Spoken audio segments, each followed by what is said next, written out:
Ah, Is it recording? it is now. It says, by continuing in the meeting, you are consenting to be recorded, and I will hit continue. All right, here we are on The Blind Man in Black. I am your host, Brian Snyder. And if you like the show, please rate, subscribe, review. Anything helps. Or if you don't like it, send it to somebody you don't like. But do something. I appreciate it.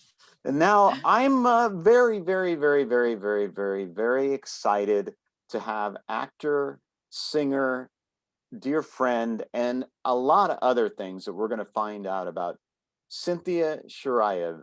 And I think I fucked that up. Is it Shiraev? You actually got it pretty right. What is the exact pronunciation? Shiraev. Okay, so I did say it right the first Yeah. time. Okay, all right. Because I remember hearing it was pronounced a different way at one point, and then I don't know what's going on. But anyway, how are you doing? I'm doing okay. Life's a little crazy, but I think that is not a unique experience right now. No, I think you're the only person on this planet that feels life and everything is crazy. I'm so glad to hear that. Everything's perfectly normal. It's really unique. Everything, what's unique? I said I had a feeling I was truly the only one, the most unique human on the face of the earth. And well, you are. You are anything definitely crazy lately. But you know, the last time I saw you, and I don't remember the date, and maybe you can help me with this, is you were singing, I want to say Gold Member, but I know that's not it. You mean Goldfinger? And that's funny because I know that's the song, but I keep going, why do I keep thinking Gold Member? But yeah, anyway. that would be a very different James Bond movie. I'm just saying. Yeah, when was that and what were you doing? I'm gonna say that was probably, I remember seeing you at Trials Pub in San Jose, and I think you were with Chris Milano. I was. Yes, and at the time, my boyfriend, later first husband, he also had a karaoke night, and okay. So I would sing Goldfinger at the karaoke night, among some other silly things. But that was a long time ago. That would be, I'm going to say 2005, 6. Yeah. And why is that so long ago? Well, I mean, it is a long time ago, but a lot's happened. But the other thing is, that's what I was trying to remember. I was like, I feel like I was not in college at that point. So 2005 No. seems about right. Yeah. You had a year out of UCLA, so that would make sense. Wow. Yeah, but that was amazing. I mean, I've always been enthralled and enchanted by your voice. You're so sweet. Yeah. I mean, you know, we're going to talk about a lot of shit, but I've always been really, I mean, you are an amazing actor, really outstanding, and an amazing singer as well. And I've always been really honored to be able to work with you. And I remember, and we'll get into the actual productions, but I was, you know, the one thing I was pissed about was Funny Girl. Because we weren't in the same cast. Yeah, I was so fucking pissed about that. I was like, really? But I mean, I understood why they did that, but it's just, but it would have been so much better. Yeah, and so yeah. But anyway, so that was, we'll talk to Mrs. Pleasant about that. That's my mom ran into her recently. Very interesting. Oh, really? Oh, yeah. Oh, did something odd happen? Oh, so no, just that my mom went with a friend of hers. Mind you, these are all the like octogenarian set plus. Not my mom, she's 79 almost. Right. But she was with her friend Jean, who is 92. Okay. And they went to the Los Gatos History Club meeting, and there was Mrs. Pleasant, head of or president of the club. And my mom was like, oh, that's just perfect. And she went up and she said, hi, I'm Cynthia's mom. And she goes, oh, funny girl. And I'm like, Well, she remembered. I had so many weird encounters with that woman, but I will let that be. I kind of want to hear them if you're willing to share them, but you don't. I mean, you don't I have will to. share them if we have time, or if there are many other interesting things to say, but I got a lot of very backhanded compliments from that woman. Backhanded, 100%. Weird. Okay. Interesting. Yeah, I'd love to hear that because I mean I had a different experience with her, but you got into jazz per. I was So doing piano for Jasper. I was too loud for Jasper. really? Yeah, I thought I thought you were I don't remember you playing piano. I did play piano at the very last thing, the very last Pops concert. I sang with them, but no, it was me playing the piano. I was not good at it. I was adequate, but yeah. So Wow. Okay. My memory is totally different. I thought, yeah, I remember you singing, but I did in the Pops concert, and I forgot completely. I saw a picture of myself in a human pyramid from that, and I'm like, how have I forgotten that I was once in a human pyramid? So don't worry, all our memories go just a little bit. right, right. You know, I gotta say, you sound different. You sound so much more mature since high school. Well, I did age 25 years, so that's one thing. The other thing that might be of interest is that I have had a couple of surgeries, and it changed the tone of my voice a little bit. One of them was I had these things. Don't worry, I didn't have a nose job. I had these things implanted right here. I'm poking my nose right there, Uh-huh. because I had smashed my cartilage there when I was very little. And a few years back, I had the surgery to insert that. And then in March, I had surgery to get rid of some of my sinuses. You Um, got rid of your sinuses? no, but we did. Okay, so you've got these sinuses here, and then you've got these other little things here, and then you've got a wall here, and they took the wall out. Um, it's a joy. But it's really interesting, and I can breathe a lot better, but I hear my voice echoing around inside my face, and it's super weird. Wow. Yeah, Yeah, it's nuts. I mean, you sound great. I mean, Thanks. you just sound like you have a maturity that is different, and yeah, but your voice sounds beautiful. But Well, thank you. yeah, yeah. So let's kind of start at the beginning, where it all Okay. began, the genesis of Cynthia. Okay. What would you like me to talk about? Well, where are you from, and what was it like growing up with Myrna and Bruce? Okay, so I was born in Marin County at Marin General. My family was living in the East Bay at the time. My brother and sister had both been born in San Francisco. Okay, And then trying to think, we moved to Los Gatos just before I turned 2 in 1980. okay. And because my dad was an old-time programmer, and we went, which they call a software engineer now, I believe. Hmm. And so we went down to Silicon Valley, and Seems appropriate. yeah. And so my dad called them, and I called the Santa Clara County, um, what's it called, Department of Education, and said, hey, where are the best schools? And they said Los Gatos, and he said, okay, that's where we're moving. So we rented a house there. It's the one my parents still live in. They bought it after a few years.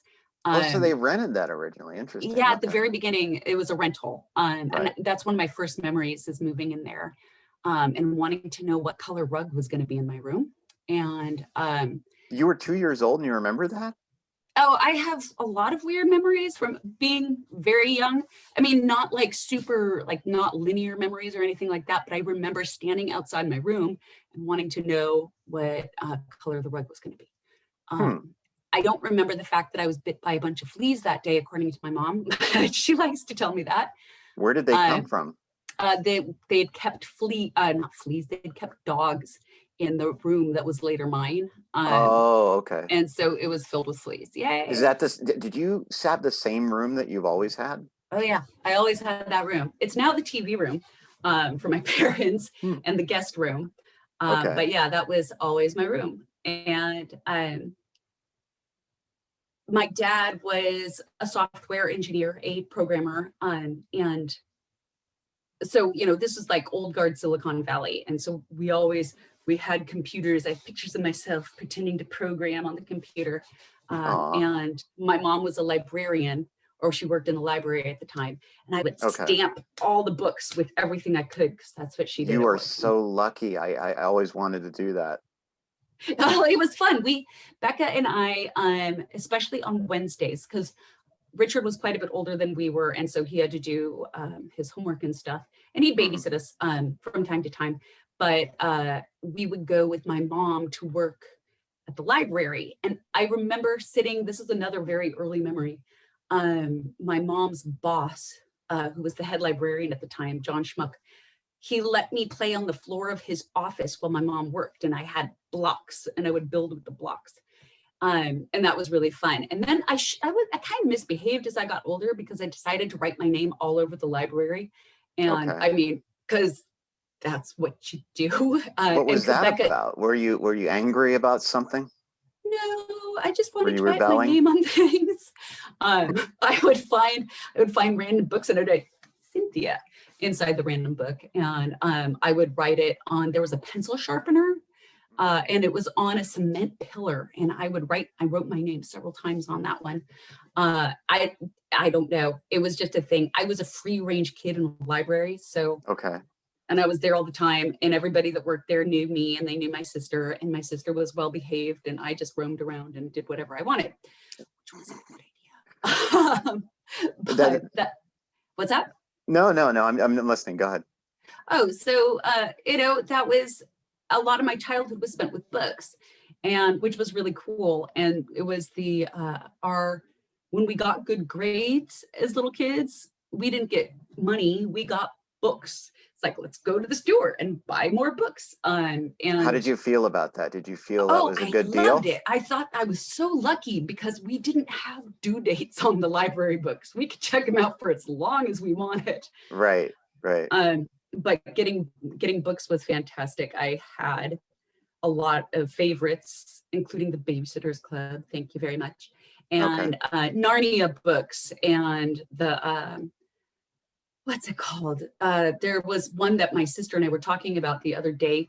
Behind the Attic Wall was one of our favorites. It was super creepy now that I think about it, because it was about a kid that found a newspaper that talked about a family that died in a fire, and then up in her attic, or her grandma's attic or something, there were these living dolls, and the living dolls knew all about the fire, and they were the deceased people from the fire. Didn't occur to me that was really creepy at the time. I loved the creepy ones. But there was one, Half Magic, that I loved. We were a books family, and that's how that was. My first real job. What was your favorite childhood book? My favorite childhood book. This is one that you reread over and over again. Do you want to talk about like a picture book, or like anything that you remember? First thing that came to your mind. There's so many. Like so many people, The Lion, the Witch, and the Wardrobe. And the first time I read that book, we were visiting. We went every summer to visit my mom's parents in Michigan and my dad's parents in Florida. And we were in Michigan one year, and I was probably fourth grade-ish. And my cousin Julie, who I just idolized, she's I think like 10 years older than I am. And she had shaved off all of her hair and had glued extensions on. And I thought she was just the coolest person in the whole world. And I would get in fights with one of my other cousins all the time, because we're just too similar and a year apart. And so my cousin Julie was so sweet. She went to a bookstore and she got The Lion, the Witch, and the Wardrobe. And we would go back and forth and read the book a chapter at a time, and the other one would braid the other's hair in little braids. And so that's just a really sweet memory. And my sister loved the Narnia books also. And we had first seen a cartoon of it when we were pretty little, like early 80s. And so we would play what we called Narnia, because we heard them talking with a British accent. And then I saw Narnia have an R in it. And I went, this is weird. This is very weird. But, I just, it was so cool to me. And I didn't understand the Christian leanings to the whole thing until I was older. I'm like, well, okay, whatever. But yeah. How did that affect you with those meanings? I had to say, I'm just going to put that to the side.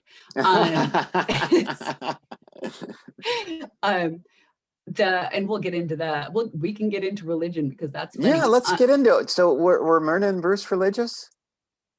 All right, here we go. Are you ready for this? I'm ready. I don't know what you know. Is this a revelation?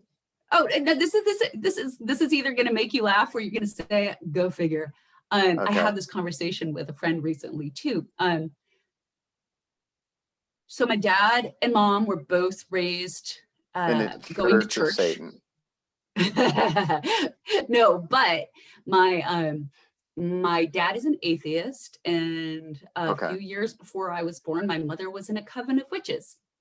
So there you go. Really? Yeah. I mean, okay. I okay. It was San Francisco in the 70s, Brian. Okay. Remember this. Did she know? Why am I blanking on his name? The Church of Satan guy. No, the Anton LaVey guy. Yeah. No, she did not. Did you know my stepfather met him? And really? Yeah, he had a lion in his house. What? No. Yeah. That's a bad idea. Yeah, but I guess apparently it was all a show, Okay. Yeah, he was just trying to make money.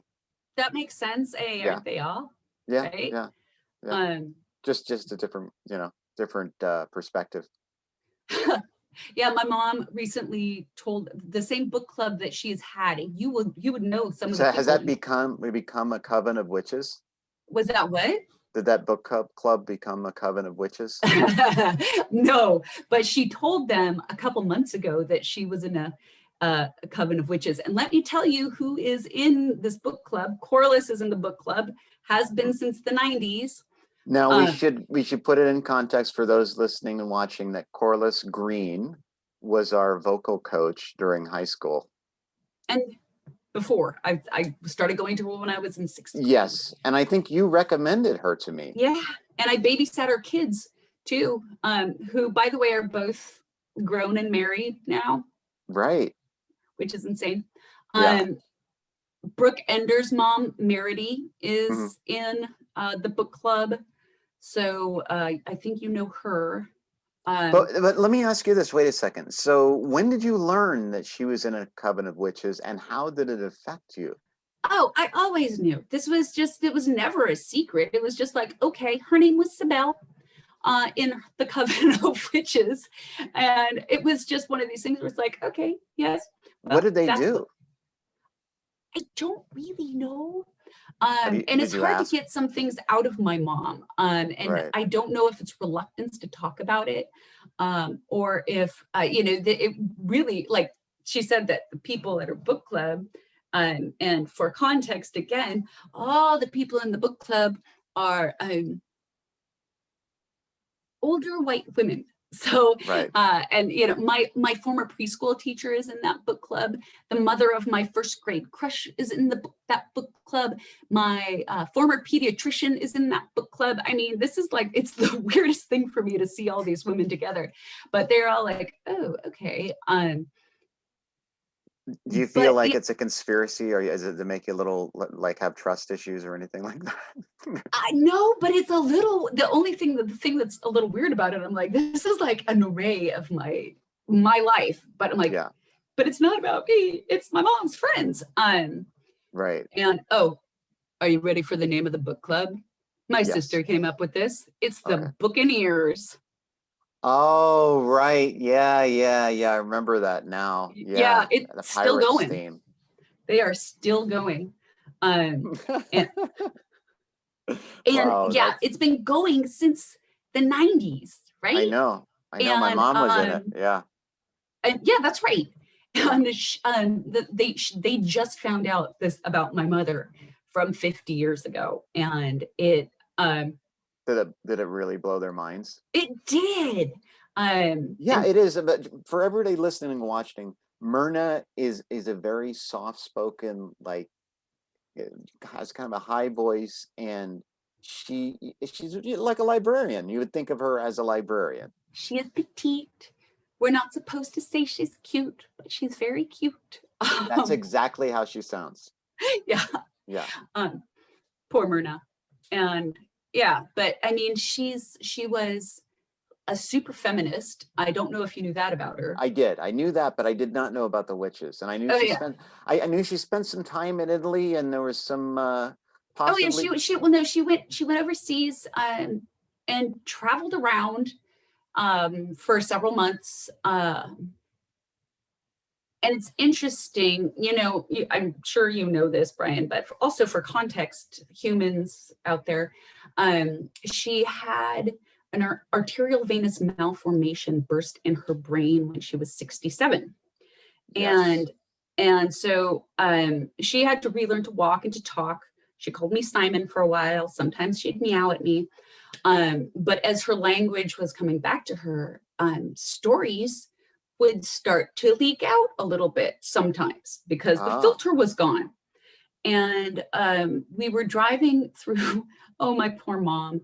She asked me if she was going to be allowed to watch this later. After I tell this story, I'm going to say, no, Mom, you can't watch it. We were driving through San Francisco one time, and we passed the Fairmont, right? Mm-hmm. And my dad was driving, and I was in the back seat, and we had just gone out for a nice brunch. And my mom said, I used to party with a young Argentinian man there. I met him on the bus. He was in love with me. I didn't want to marry him. So I broke up with him. I'm like, you partied in hotels with people you met on a bus, Mom? Oh, yes. He was a very handsome man. I'm like, okay, I don't need to hear this. But yeah, so how did you feel about that? It was the least of the surprising things my mom has said to me over time. Keep in mind that this is the mother who I had said something at the dinner table the night before, and I don't even remember what it was. And I said, why is everybody so upset about this? I'm not embarrassed. Mm-hmm. So the next day, Casey comes back to the house. You remember Casey? Casey Rice, yes. Went to high school she with us, came back to my parents' house with me after school, and we're just hanging out. My mom comes home. She's like, hi, Casey. And she disappears for a little bit, and she comes back out, and she says, do you want to see Cynthia get embarrassed? And Casey goes, yeah. And my mom just looks me straight in the eye and goes, blow job. I'm like, oh, not cool, Mom, not cool. You mean just saying the word? Oh yeah, she just wanted to say it to see my reaction. And I'm like, come on, not cool. That is awesome. Also, my dad's mom, Lucy, she used to send us checks. Is this for the general's wife? Yeah, this is the general's wife. Let everybody know that. I feel like you met them. No, I didn't. Okay. But I was very impressed because your father's adopted father, I guess, was a 3-star general at Edwards Air Force Base, right? Yeah, he was 2-star general. He was all over the world. Now I have to ask something. Yeah. Did he ever disclose, and I may have asked this before, did he ever disclose that he saw aliens from outer space? I'd tell you, but I'd have to kill you. It's worth it. I gotta know. You know what? He never said anything about that. But I have to say, let me tell you one interesting thing. He lived to be 98 years old. He passed away in 2013. Okay. And when he joined the Air Force, his number was like 1,800 total. And now there's like some crazy number, and he only got into it because he wanted to learn to fly. Right. So he could become an airline pilot, and then World War II happened. But he was able to maintain his weight. He was 5'7", little guy, 5'7", 135 pounds. He maintained that exact weight all the way up until he was 95 years old. Holy So shit, that's amazing. whatever they gave him, whatever shots they gave him and stuff like that, he rarely got sick. And when he was, I think he was like 92 or 93, and get this, his doctor said to him, Hugh, I wish I could tell you to quit smoking, but why bother? You want to know what my theory is? What? I think he swam in the cocoon pool with Wilford Brimley. I would not be surprised. I would Yeah. not be surprised. No, he absolutely had an insane luck with his health. He had a lot of skin cancers that he had to have burned off, but that was from growing up in Florida and Georgia Right. and spending out all the time outside and, you know, Right. turning into a piece of Jamaican deadwood, basically. But yeah, that's Puck. That's my grandfather, Hugh. Wow. We called him Did Puck. he ever take you flying? No, but my Uncle Jim did, and that's my mom's brother. Right. But Puck, I think, stopped flying a few years before I was born. His name was Puck? No, his name was Hugh. Okay. But in Southern fashion, they all have weird names, right? And like I said, he was born in Georgia, grew up in Florida, and he called his grandfather Puck. I can't believe he didn't take you flying, though. But he didn't have a plane, and he wasn't flying at that point. I was born, he would have been, let's see, I was born in 78. He would have been already,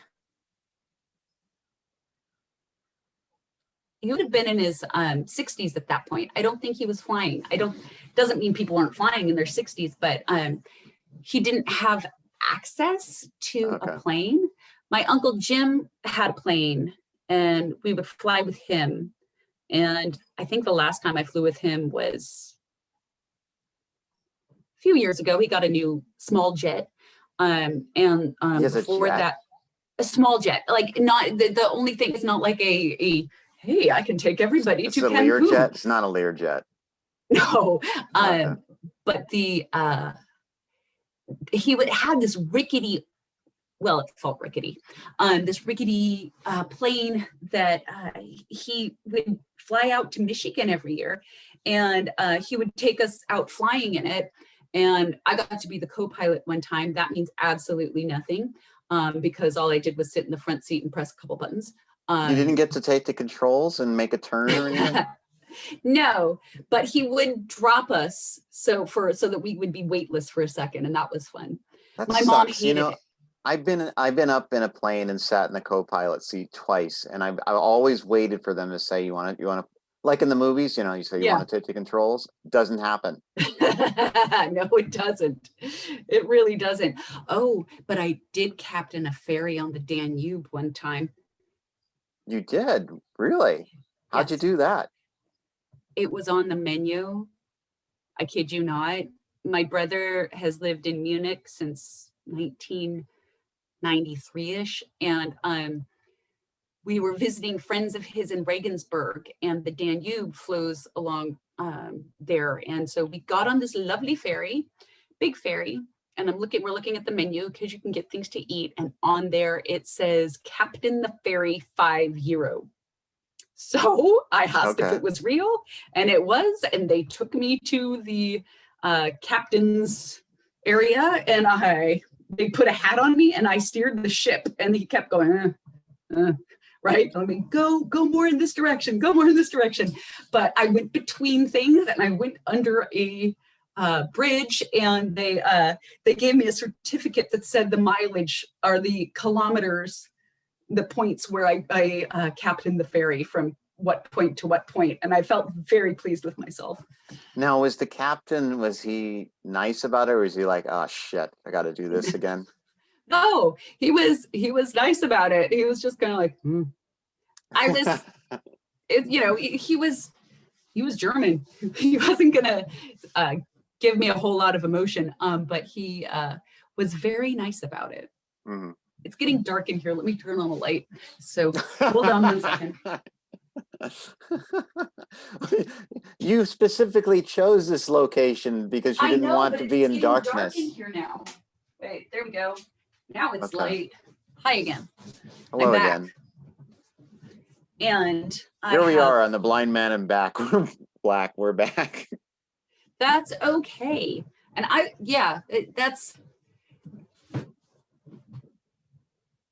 What? Yeah, I can't imagine what you've been through. It's been quite a ride, especially for somebody who, as a performer, has had difficulty with some of the things that have cropped up in the world. Yeah. I mean, it's funny because, well, I should also put in context that your sister and I, Rebecca, we used to have, we had a relationship for a couple of years. Yeah, and I have to apologize for one thing. What? It was the summer between my freshman and sophomore year in college, and I had a job where I was sitting in an office most of the day with a couple other people my age. And I was like, why is he at the house all the time? And I had one of my coworkers call you and harass you. And I'm sorry for that. I should not have done that. That was unkind. I don't remember that at all. My mom yelled at me. I told her, I'm like, wasn't me. It wasn't me. I don't remember. What was, how did the person harass me? Oh, she was just like, is Cynthia there? And I'm sitting like right next to her. Mind you, we also called the Pink Poodle and made a fake stripper tryout or audition. So you weren't the only one that got, but I'll tell you, go ahead. But what, I don't remember that at all. Like, yeah, I have no memory of that. She said, is Cynthia there? And you said, no. She said, who are you? Why are you there? Right? I don't know you. You shouldn't be there. Right? So it was unkind. And I apologize for that. You know, it's okay. But you know what I do remember? And I remember I was like, why are you so mad at me? And it's fair. I mean, I remember. I can tell you exactly why I was mad at you. Wow. So this may be therapeutic. So what I remember was it was probably the same summer. I was in your computer room. Nobody was in the house. Nobody was there. And I was in the computer room, and I remember I was playing F-18 Hornet, and I was in my boxers. I think they were hearts. I remember you in your boxers. But I wasn't shirtless, I don't think. I think I was just in my boxers with my shirt on, right? So it wasn't like I was like, hey, I was just, nobody was there. So I don't know. Anyway, so I remember you came home, and I don't think you said anything to me, but I just remember something happened, like you were really pissed. And I just remember it was about my boxers. I remember that incident. I have a couple stories about you and underwear, but really? One, and it's funny, but my complaint was that you were my friend, right? And I was just like, if you guys break up, I don't get to be friends with you anymore because that's my sister, Right. And so, that was the thing. And you dated a couple, I think just one, maybe Romina. You dated my friend Romina. Yeah, but that was like for 5 minutes. I know. And it was pretty cute though, because we heard you singing. You were practicing your Guys and Dolls songs in the hallway in the high school, which was vast and echoey, and it sounded so pretty. And she was just like such gaga eyes over you, and I was just like, he sounds so pretty and he's so handsome. Yeah, see, you were my friend, and then you dated my sister. Don't worry, I didn't want to date you. It wasn't that. It was just what? No, go ahead. I'm sorry. I didn't realize that. No, so that was a lot of it. So it was kind of a territorial thing. And it was more of an issue with my sister having kind of gotten close to one of my friends before, and it ruined my friendship with that friend. She apologized years later for that. So that's not an issue anymore. But I was so scared that was going to happen. And now here we are. Why didn't you talk to me about it? I don't know, because I was a teenager. I was 18, 19, whatever. Right. And I was very good at overreacting to a lot of things. And I think I was afraid that people were going to tell me I was overreacting, and I didn't want them to tell me I was overreacting. I wanted them to be just not do it, you know? So. Well, yeah, I know. I mean, we all had our moments, right? But what was that? Was there another underwear incident? Oh, this is just cute. Okay. You and your mother were over at our house like one Christmas afternoon, and I think this would have been like 1997, maybe Hmm. 98. Anyways, you you and your mom were there, just very, very sweet. Your mom is gorgeous, and my mom loves to take pictures, and so she took 1,000 pictures. And when we got the pictures back, we're going through them, and she goes, "Oh, this is such a nice picture of Judy. I'll have to give it to her."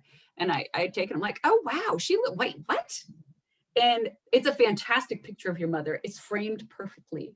And I mean, it almost looks like a joke picture because your mom it's just like, she looks like she's, modeling some fantastic thing, and Hmm. blurry in the background. You're there, and you've gone through Becca's stocking, and Santa Myrna has given Becca a pair of lacy red underwear, and you're just sitting there holding them up to yourself with a big grin on your face, looking down at them. And I'm like, this is good. This is really good. This is Christmas card material. So I, yeah. I'm sorry if I made you feel uncomfortable. I'm sorry. I today, if you would not ever see me in boxers. Like I don't. I'm always have a long sleeve shirt on all the time. Like I'm fully clothed most of the time.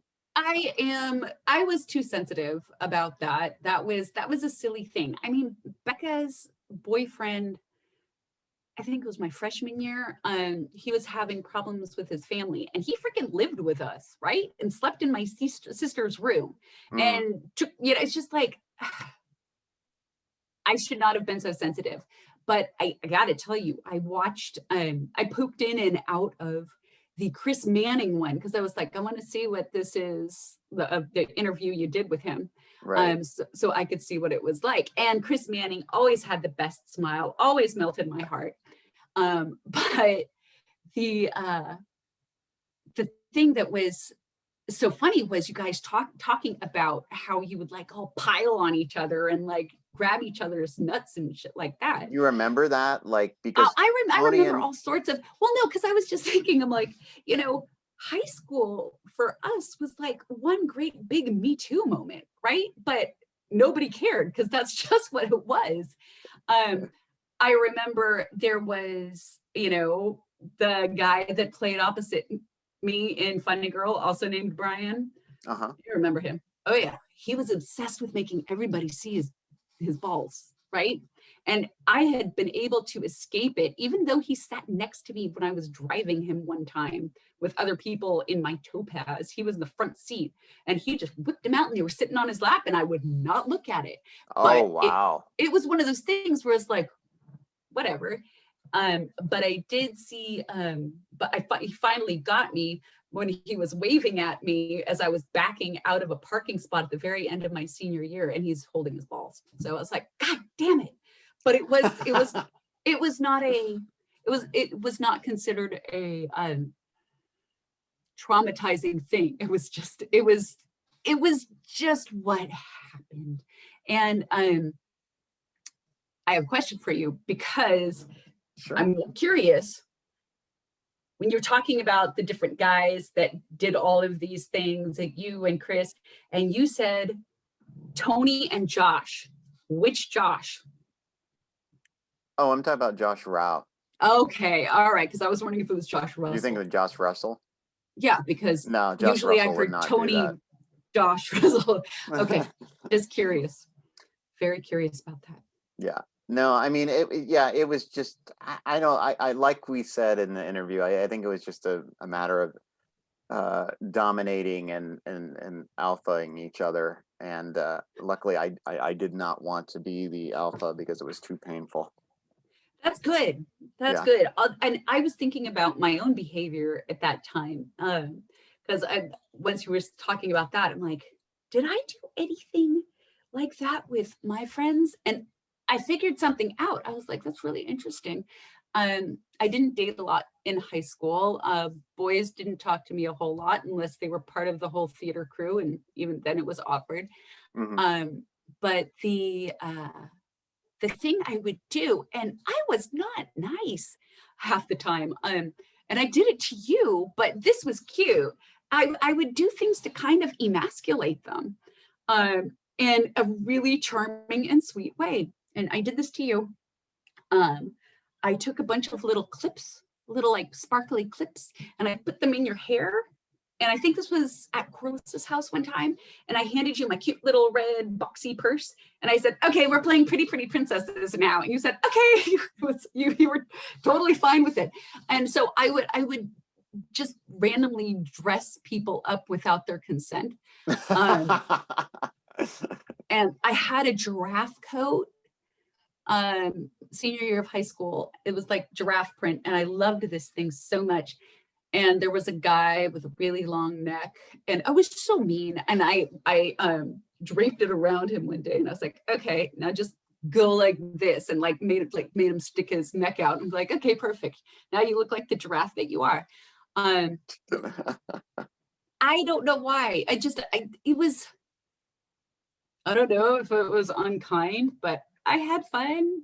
I don't remember you being mean at all. I remember it was difficult to connect with you. Okay, that's interesting.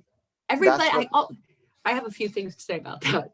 I that's what I remember. It was difficult to like connect with you because I don't know why, but that's what I remember. I don't remember you being mean to me. And even when you were upset about me being in my boxers, I mean, I kind of got it, but but now that makes sense about we were so young. Yeah, that's for sure. Couple things. I didn't always connect with people because I was really sure people did not remember me. I always had this issue. It's very odd. I remember the first time that I really experienced this. It's every single time. I was pretty young. I was going to ballet. I was probably 7, and my mom had cut bangs for me. And so I got to ballet, and there was a woman that would check all of us in for attendance that would sit at the front desk. And I walked in, and I just stood in front of the desk. She knew all the kids, and I just stood in front of the desk. She said, "What do you need?" And I said, "I just want to check in. I'm Cynthia." She goes, "I know." I'm like, how does she know? I changed my hair. This does not make sense. But I always thought that people forgot me. And I don't know if you remember, but I had excessively long hair in high school. Yeah. It was very beautiful. It was very long. Yeah. Well, I grew it out because like my second week of high school, my mom still worked at the library. And 2 girls that were freshmen came in. And my mom said, "Oh, do you know my daughter? She just started there too." And she said, she told them my name. And one girl said, "Oh yeah, she's in one of my classes." And the other girl said, "Which one is she?" And the first girl said, "She's the one with the long dark hair," right? My hair came down to just below my shoulders, but I had a lot of it, so whatever. And but you've had it longer than that. Oh yeah. But this was my freshman year. Okay. So I was just like, long, dark hair. That's how people will remember me. Mm-hmm. So I just let it grow and grow and grow and grow until it was down to my butt. So and it was long and it was dark. And that way I figured people would recognize me. That's the whole reason I grew it out. It's totally weird. Now, wait a minute. So what is the root of this? What is what is the concern about being remembered? I don't know, because I know it's awkward when, you see people and you don't remember them and they're like, "Oh my God, how are you?" Because that's happened to me more than once. Right. And it's just, I always assume that I'm on that end. In high school, I also assumed most people were not interested in talking to me. I don't know why. I sometimes am still like that, mainly. And, I was very good friends with Marie for a long time, Marie Carney. And I met her through my sister, and then my senior year, we spent a lot of time together. And she said, when I first met you, I thought you hated me. And I'm just like, ooh. And I always felt kind of like, people never thought I liked them. I just had no idea what to say to them. Zero idea. Had nothing to do with them. It was all to do with me being clueless about how to socialize with people. What do you think that's What do you about? say? My dad's an atheist and my mom is in a coven of witches. I mean, you do now, but yeah, you can say that now. That's okay. But but that probably the witches thing may have scared some people, but not necessarily in our group. Of course not. No, right. no. But yeah, so let's talk about this. How did you get into performing? Okay. When I was very little, I mean, there's a lot of facets to this. When I was very little, there was my mom would play a lot of opera at home. She didn't listen to common music, regular music that everybody else listened to. My dad listened to Duran Duran, so it's not like there was nothing, but lots of Duran Duran. But okay. So we would always have opera going, and my mom would play. Becca and I, there were things we watched when we were kids. One of them was Monty Python, lots of Monty Python. My mom would rent us. This is your father's influence or your mom's? Yeah, that's both my parents. Oh God, I'm gonna pause this for just a second because I have to tell you, this was awesome.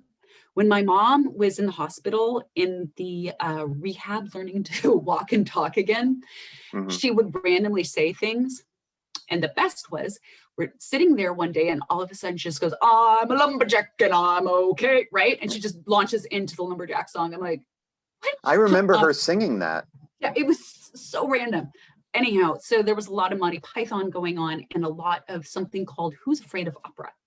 And it was Joan Sutherland, who is like, all that is holy is Joan Sutherland. She's one of my favorite opera singers. Favorite soprano of all time for sure. And she had made in the 70s these opera half-hour shortened versions for kids, and there were two goats and a lion puppet. And they would not make this now because that lion was very like, oh, hubba hubba about everything. Right.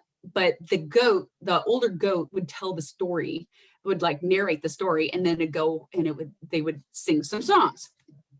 And the ones that my sister and I really liked watching were the Barber of Seville and Lucia de Lammermoor, which we'll get to again in a second. And so there were several of them. And mind you, this was not all the sparkly, smiley operas. There was, just like every opera, Rigoletto, death. There's death everywhere. And so we would watch these operas, and my mom would talk about Mozart a lot when I was little. When Mozart was your age, this is what he did. So was she putting a little pressure? Oh, no, she wasn't putting the pressure on us, but we sure felt it. To the point, to the point where when I was very little, I took green construction paper and I took my dad's piano books and I just started copying random stuff out of them. And I handed it to my dad and I said, here's my symphony, please play it, right? Not understanding that you need more than a piano for a symphony. And so my dad sat down at the piano and just made something up. And I'm like, hear that, Mom? See, I'm just like Mozart. I wrote that symphony, whatever. I didn't even know Bruce played. Oh yeah, he was, and you can look this up at some point, but and that's why we had that piano. That's the piano that he had when he was younger, and which is now living at Corey Owen's house. But my dad, his mom told him he could quit playing piano or quit taking piano lessons when he learned Rachmaninoff's Prelude in C# minor. Now look that up later, it's insane. And so he learned that by the time he was 15, so he could stop playing the piano in lessons. but he would play that for me a lot because I really liked it. And both my parents play the piano. And so I can't believe I missed out on that. I don't remember him ever playing, not once. You know what? By the time you were around, he didn't play that often because Because I of was me. always plonking around. Yeah, it's totally you. I was always plonking around on the piano because I really enjoyed it too. But I switched over to voice lessons when I was 10 or 11. And so anyhow, the opera was all very fascinating and interesting. Becca and I would act out the final scene of Lucia de Lammermoor. I have a picture of myself doing this when I'm about 7, maybe 8. And yes, it involves stabbing oneself to death on their father's grave. And I purposely totally normal for that age. Yeah, when my dad's parents came to visit, I was like, Lucy, what? And I like did the whole like stabbing myself. I still do this from time to time. When Oh, you know what happened? What? My microphone. You can hear me okay? I can hear you fine. Oh, that's so weird. I think it's going to be a lot better now. This is horrible. I can't believe. I didn't know the difference. Can you hear me now? Yes. Actually, it is a different sound. Yeah. So, geez, I don't know how I did that, but spaced out on that one. It's okay. I can't get my earbuds connected. So yeah. And my mom would tell us like when we were little, we had to, not little, but by the time we were in first grade, so almost little, we had to have one after school activity each. And we would go see these plays that I can't remember what the name of the company was, but they did plays for kids in, it was, I want to say in Cupertino. And and they had acting classes after school for kids. And I wanted to take the acting classes. So that was what I chose to do. And it was me and 3 boys. I mean, that was like the only time that ever happened where it was mostly boys in the acting class. And so I remember doing that. And my sister did one also, but she was in an older group. And then I did that for a couple of years, and I was really devastated because I got the chicken pox in 3rd grade. And for 2 things were supposed to happen. On Valentine's Day, I was supposed to go with my mom and my sister to see opera singer Cheryl Milnes perform in downtown San Jose. This is what happens when you grow up in my house and you're sad that you can't see an opera singer when you're 8. And and the other was I was Guinevere in a King Arthur thing with my 3 friends that were boys in my acting class. And it was really personal because King Arthur kissed my hand. And so that didn't get to happen. And I was very sad about that. Anyhow, my sister was doing ballet. Then I started doing ballet.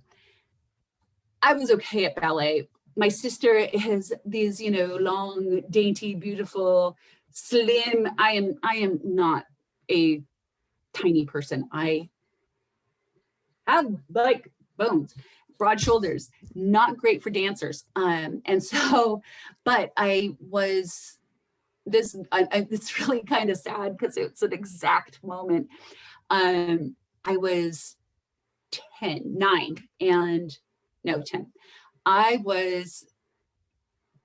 This was my 2nd year in the Nutcracker in downtown San Jose with San Jose Dance Theater.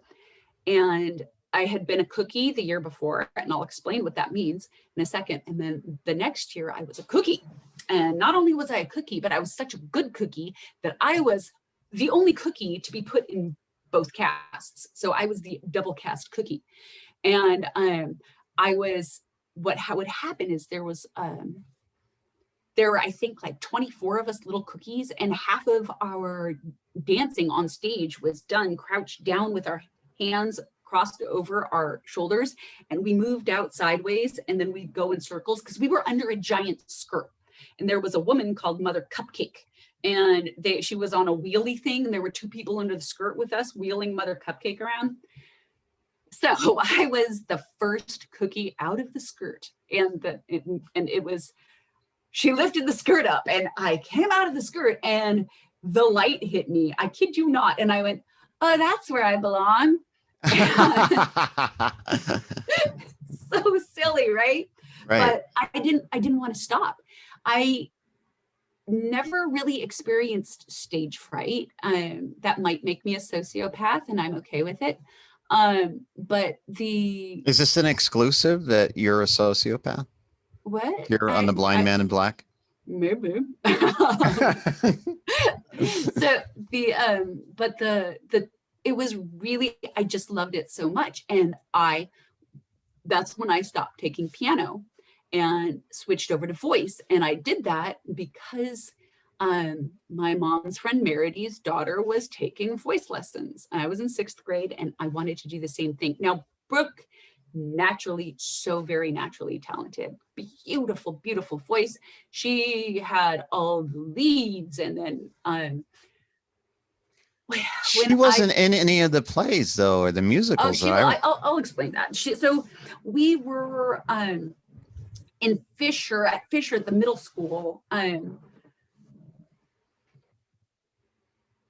tried out for the play or the musical in 6th grade, and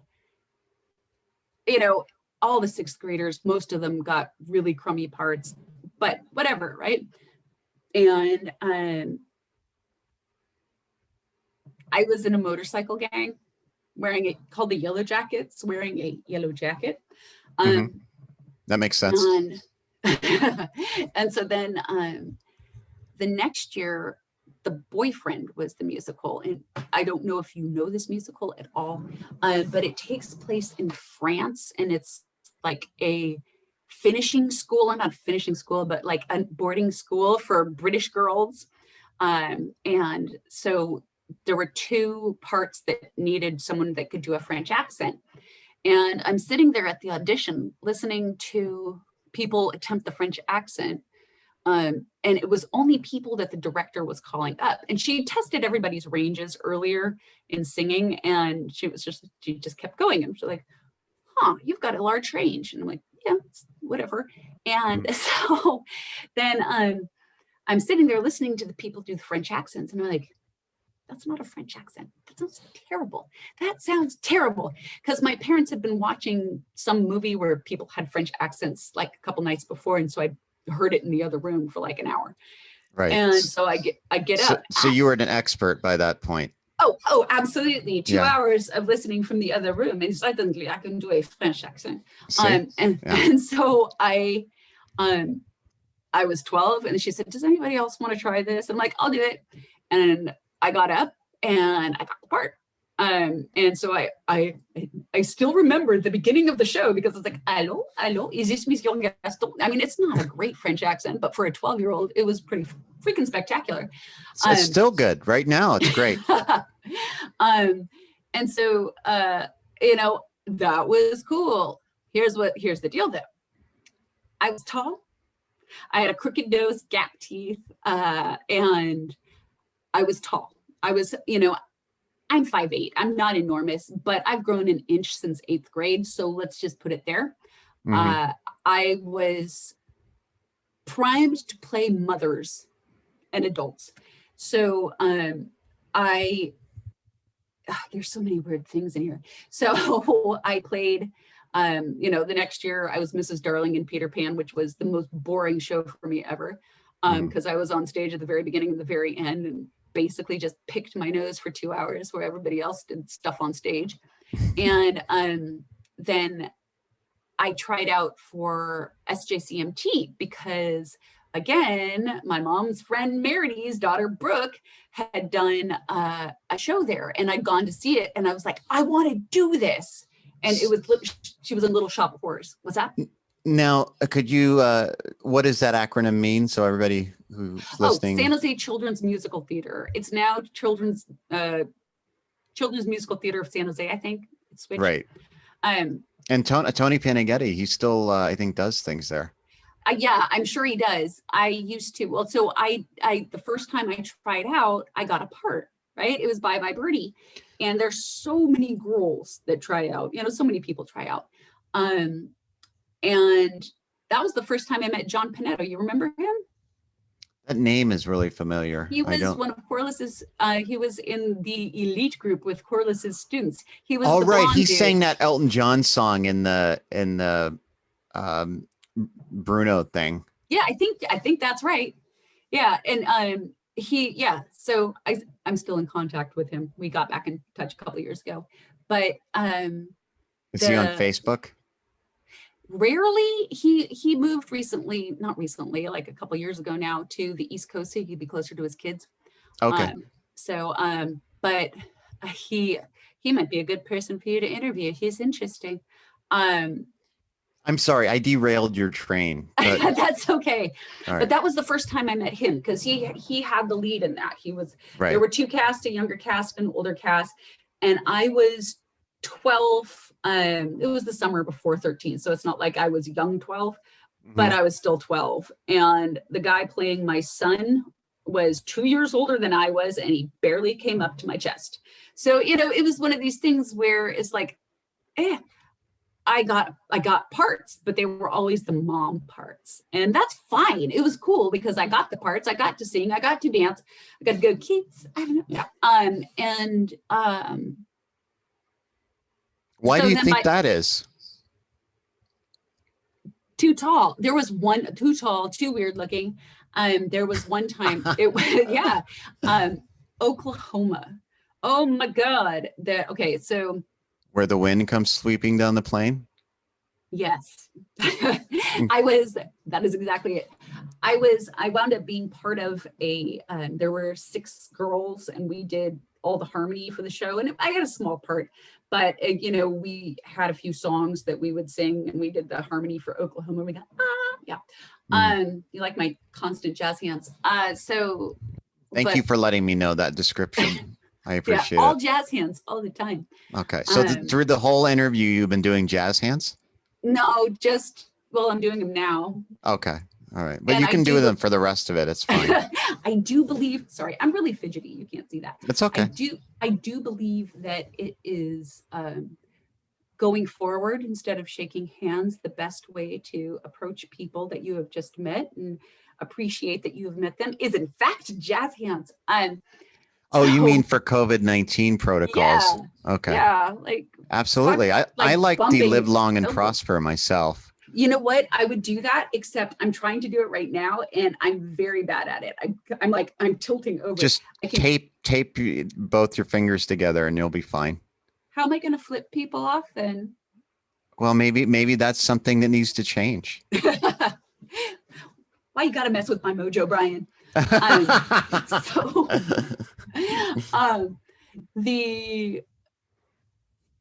the time I got, it's really interesting that we did West Side Story at Los Gatos. I was thinking about that because I was thinking about the shows that I did with you. I'm like, it was highly inappropriate at that school, we're like but the whitest freaking kids in the world. Yeah, right? yeah.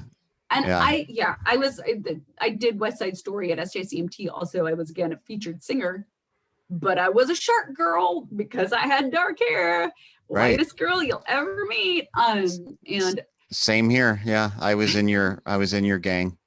Yeah, exactly. Yeah. And yeah, so I had Anita. I was Anita in that, and that was a fun part. But it was weird for this. There's and it's a very sexualized part. And stage kiss, fine. It was a small stage kiss.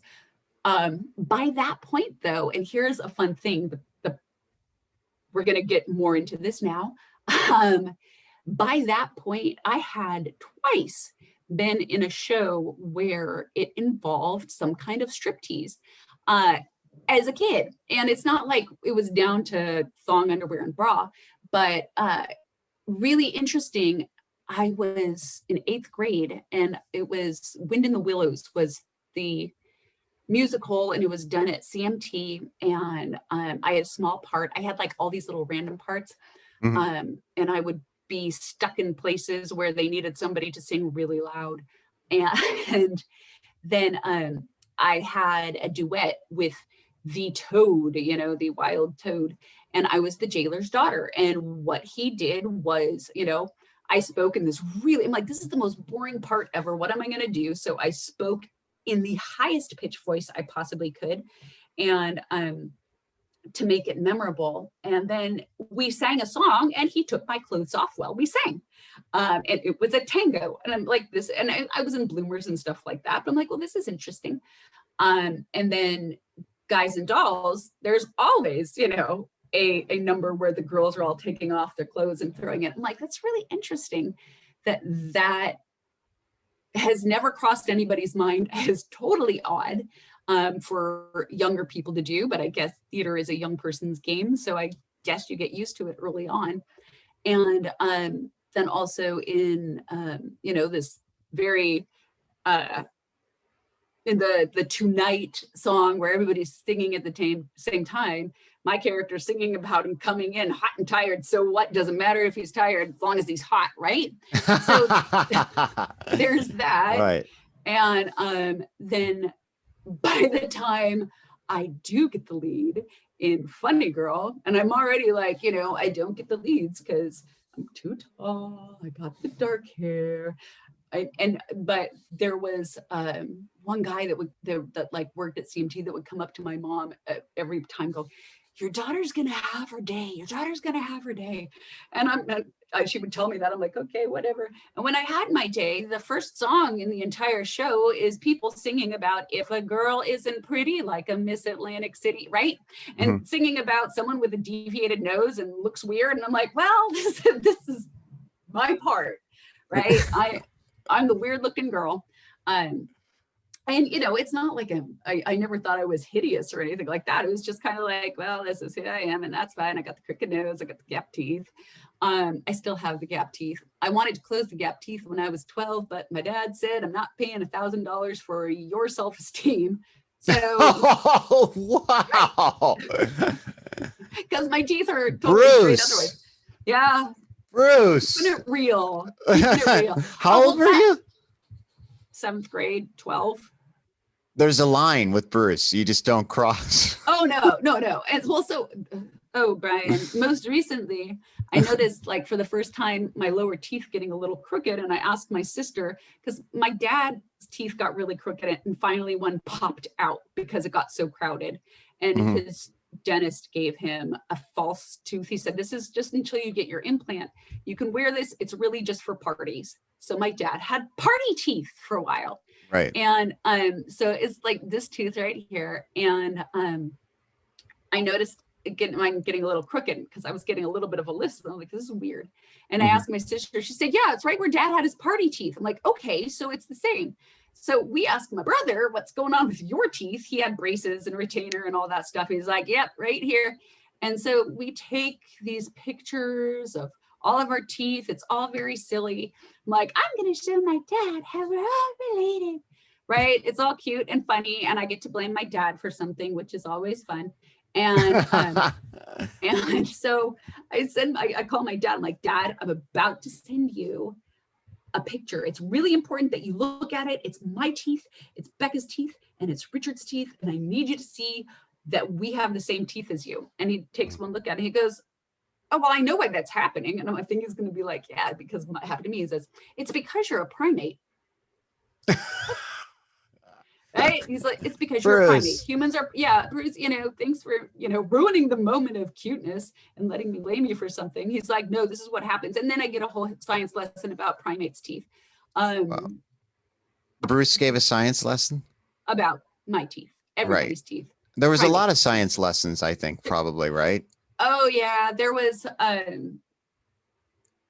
my date for a prom showed up one time. And I was getting phone calls from an anonymous human being. And let's see, anybody out there, if you are watching this, all like 3 people, if this is you, please let me know. I was going to the senior prom with Paul Marchigiani, right? He was a year ahead of me, and the phone kept ringing, and my mom would answer. She's like, "Sin, it's for you." And I picked the phone, and this guy says, "I wrote this while I was thinking about you walking through the quad and the wind blowing in your hair," right? And then he starts playing the guitar. And I'm like, "Whoa, this is weird." And I hang up, right? Because Paul is just getting there because we're going to go to prom. And phone rings again, and I answer it. And he goes, "Don't hang up. Don't hang up. I'm never going to talk to you. But just listen to this. I heard you sing, and I want to play this song." And so he starts playing the guitar again, and I listen to it. It's very nice, it's very pretty, but who the hell is it? I have no idea. I said, "Well, I gotta go because I'm going to senior prom and Paul's here." And he's like, "Oh, you're going to prom with Paul?" I'm like, "Yeah." And he's just like, "Well, it's nice talking to you." I never found out who that was. I think it was Chris Shore. It was not Chris Shore, because it didn't sound like Chris Shore, and I knew what he sounded like. But the best part was my dad was in charge of entertaining Paul while they waited for me to be done with this damn phone call. You know how my dad entertained Paul? He had him watch the Discovery Channel on mute with him. That's how you... Yes. So was there just silence? Jellyfish. They were watching Jellyfish on the Discovery Channel. Silence. Absolute silence. They weren't talking to each other. No. When we left, I was like, "What were you guys doing?" He said, "We were watching the Discovery Channel on mute." I'm like, "That sounds about right."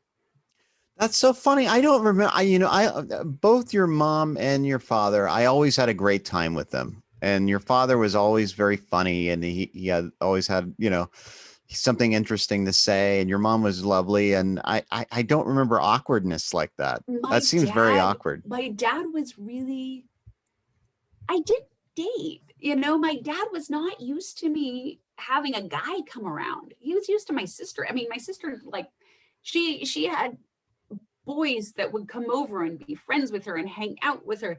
And he would show them his new, like, cool audio stuff and stereo stuff. But I didn't have boys come around. And so was he overprotective? I think, he was, sorry, I move around a lot. So That's I'm okay. just readjusting. I wouldn't say he was overprotective, because he never didn't let me do something like that. I just think it was awkward for him. I totally grew up as a daddy's girl and wanted to do all the things my dad did and that my brother did. I parted my hair on the same side as my brother on purpose. I would train myself to eat spicy foods when I was little because I wanted to be like my dad. All these things. So it was one of these things where it's like, it was not me being like, "My dad's the best." It was like, I'm going to go on this awkward date with somebody that I really like, but I don't know how to have a boyfriend. I had like 2-month-long kid boyfriends. I had boyfriend in 8th grade. That was my first kiss. Wayne's World, what's up? Then another one my freshman year of high school for a few weeks, but there were not a lot of boys. And so it was a strange thing. I had a couple friends that were boys, and I was really close with Chris Milano. Right. Yeah. But Chris was always a friend. Yeah. So that's that. Wow. So we were in some plays together. You mentioned Funny Girl. There was also the one where we were in Witness for the Prosecution. Oh, remember that? Yes, very much. By the way, that Funny Girl thing, I want to get back to that because there's the scene where that was really long makeout part. I watched the video of myself doing that, and I'm tall and thin. At that point, I was pretty skinny, and in the video, it's a really long makeout moment, and I'm like trying to hide my crotch because I'm like covering it up because it's dress slit all the way up. Anyways, why were you trying to hide? Because the dress was too high? Oh, because we had to make out on a couch. Do you remember that? You had to make out with Marissa. I don't remember. I really don't remember making out with her. I really don't. I don't think we did. I think we either faked. Oh, you did. It's the most awkward song ever. It goes, "You are woman, I am man." I remember that, but I don't remember. Yeah. I think it was just it was short kiss at the end, right? It wasn't like a full on. No, it goes on and on and on, and I have the video to prove it. I don't think she committed to it because I would have remembered that. Yeah, it was so awkward. Yeah. And I literally, like, my parents are in the audience, and you can tell I am fighting hard that you aren't seeing all the way up. And I was just like, okay. Yeah, it was not exactly attractive. But yeah, witness for the prosecution. I remember this well. I had my German accent for that one. So yeah. Yeah, you did amazing in that. Want to kiss me, Ducky? Yes, that was one. Kiss me, Ducky. That was a fun one. There was somebody. But yeah, you were. I mean, that was the one thing I really want to state, that like out of everybody at Los Gatos High, I felt like you were going to become a professional at whatever you did. I thought I would too. I really did. But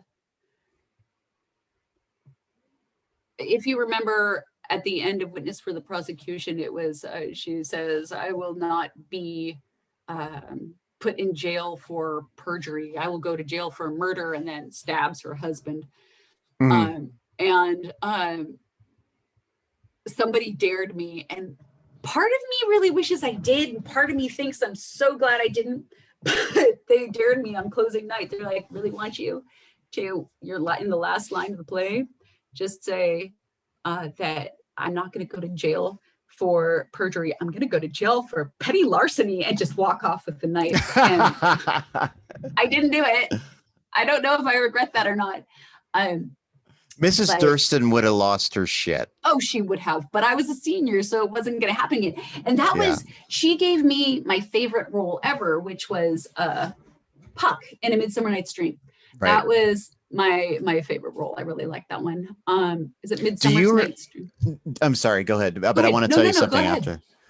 Do you remember the scene where I'm laying on top of Josh? Yes. The double suicide thing? Yeah. And do you remember? You can see him if you look at the video. Look at his lips, and you can see me shaking because I'm laughing. He's saying, "I got a boner. I got a boner." That's awesome. But watch the video and look at his lips, and I'll have to dig it out. My dad put all of these on DVD. He digitized them, didn't he? Yeah, he did. Yeah. Which is why I have the thing of me on the couch trying not to show everybody my hoo-ha and all the business with that. Oh,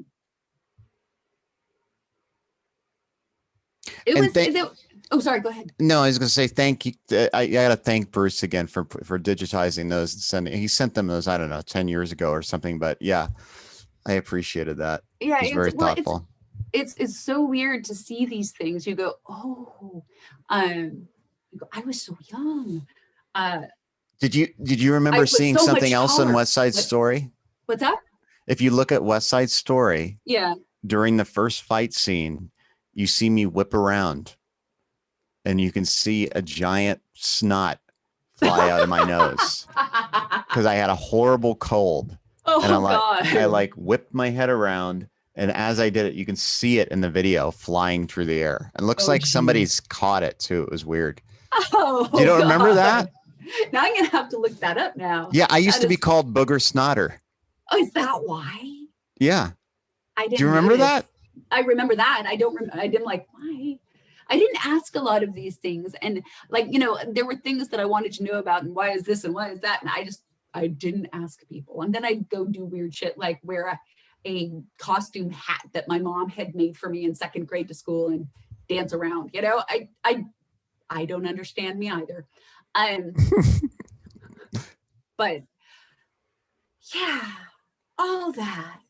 So yeah, but that was the thing. So I always thought, I was like, so what happened? Like, so after high school? Okay. So by the way, and I don't know if you remember this, this popped into my brain the other day when Miss Randall had us do a scene from Macbeth together for her English classes. Do you remember that? I don't remember that. I remember her always being upset with me. And I remember I did Reservoir Dogs. I don't think you were in there was a few things. One is I did Reservoir Dogs for a scene, which she hated. Wait, wasn't Chris Manning in that? And he was Mr. Pink? Yeah. Yeah, and I was in that class. She didn't like that. And then I did Scent of a Woman, and I would not compromise on the swear words. And she was upset about that.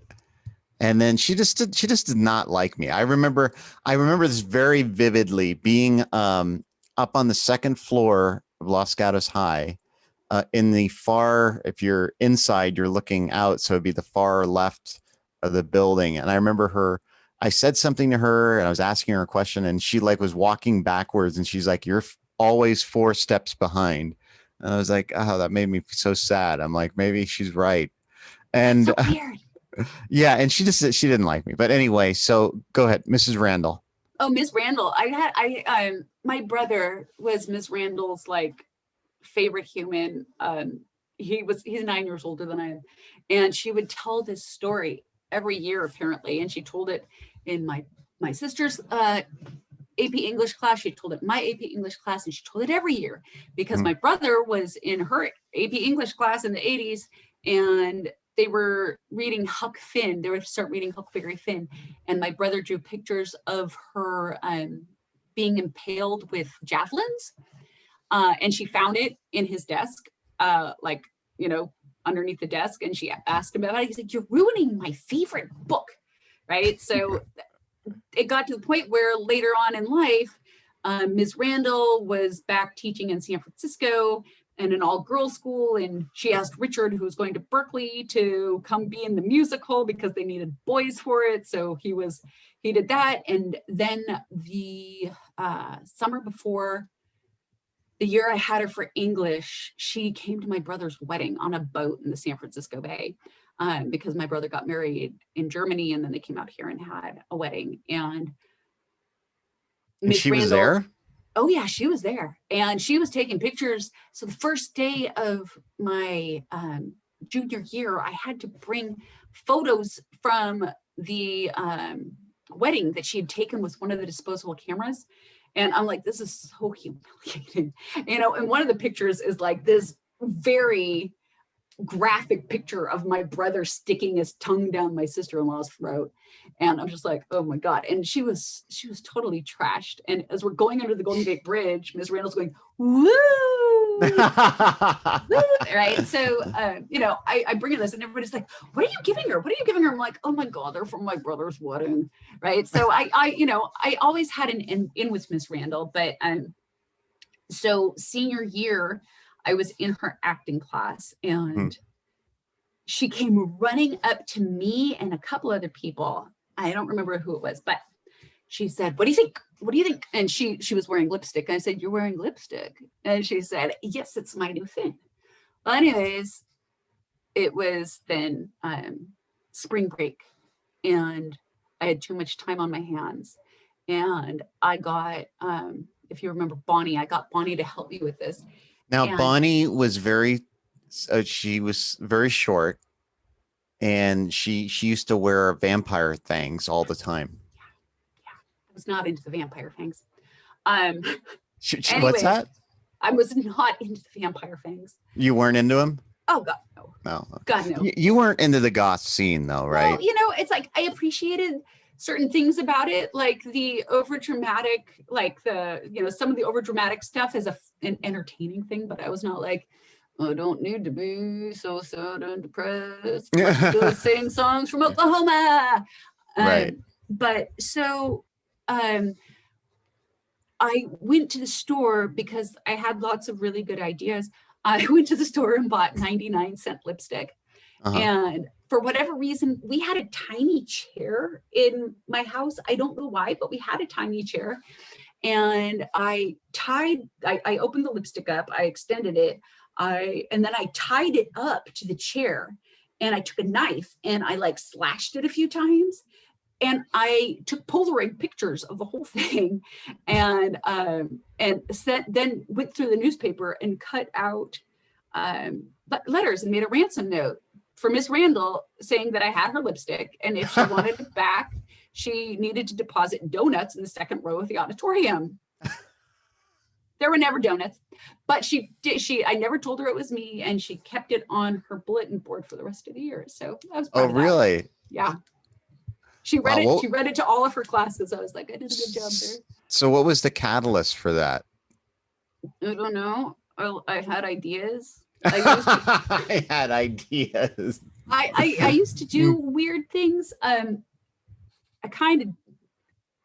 don't know if I've done anything particularly odd in the last several years, but my mom used to, my parents would drive me and Romina and another girl, Rosie, over to Capitola in Santa Cruz so we could spend a day there. And I'm like, this is a really good, oh my God, this is a great place to mail things to people anonymously. So I went Capitola? Oh yeah. So I went through the Los Gatos phone book and the white pages, and I was like, doop, doop, doop, and I put my finger down, and there was somebody's name. I don't remember the name, but they lived in the manor in Los Gatos. And then I took the word processor and I typed up a little message on the outside of an envelope, and then I typed the message on the inside of the envelope, folded it up, addressed it like all typed, put a stamp on it, no return address, and I mailed it from Capitola. So the outside of the envelope, the message was, open this in the shower. And then when you open it up and you take out the letter, it says, why aren't you in the shower? And that's it. That's all it was. Just like, why? I don't know. But somebody got that. And the oddest part about it is the thing that you would want to see is somebody's reaction, and you would never see it. Yeah, I know. I don't know. I just created a little mayhem, and it wasn't even mayhem. It was so innocuous, right? It's just like you just mildly irritated somebody for like 4 seconds. Created a lifetime mystery, and maybe they've written an entire book about it. We'll never know. Maybe this will this episode will unearth all of that. So what happened? Like, what did you want to do like after high school? What was your plan? I really wanted to act. I didn't, it's interesting. I really felt like me wanting to sing was really just a way, because I knew that I could do some singing. I could, I'd do a good job with it, but that it was a good way for me to get parts. And so that was a big part of it. And I went to San Francisco State as a drama major.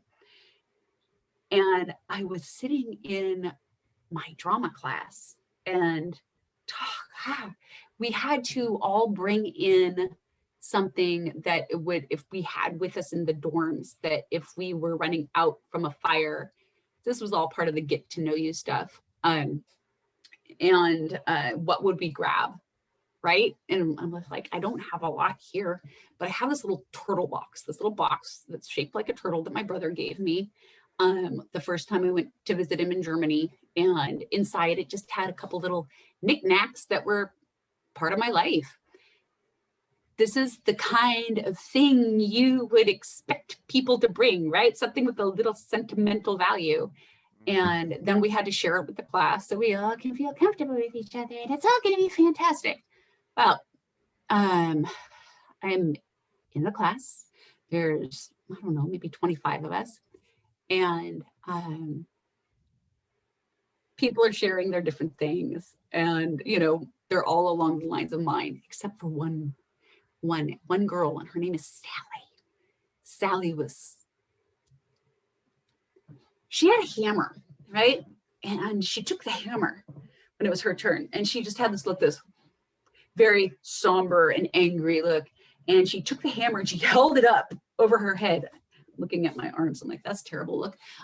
She held it up over her head, and kind of like Simba, Lion King, Circle of Life. But Right. she's holding it and she like slams it down. And she said, I wouldn't bring all of the things that you would bring. I would bring a hammer so that I could break down the injustices of the world. And I'm like, well, fuck that. If I have to spend the rest of my life with people like that, I'm out. So that one awkward moment, you said you're out? I just like in my head, I was just like, I can't do this. I can't be around these people. And I had to do a scene with her later on in the semester. And it was we did a very good job in the scene. But oh my God, no, the amount of drama between the people in the drama department was awkward. And also there was, do you remember Sylvia Walker? I do remember her very well. So beautiful. And she was such a good actress. And I was like, she's the same level of, I felt like she was as good as I was. And I'm not saying like I was the best, but I'm saying that I had really worked on, stuff. And she was, I thought very talented. And I was like, here's the deal. If I'm competing for parts with somebody that looks like her, I'm not going to get parts. It's just not going to happen.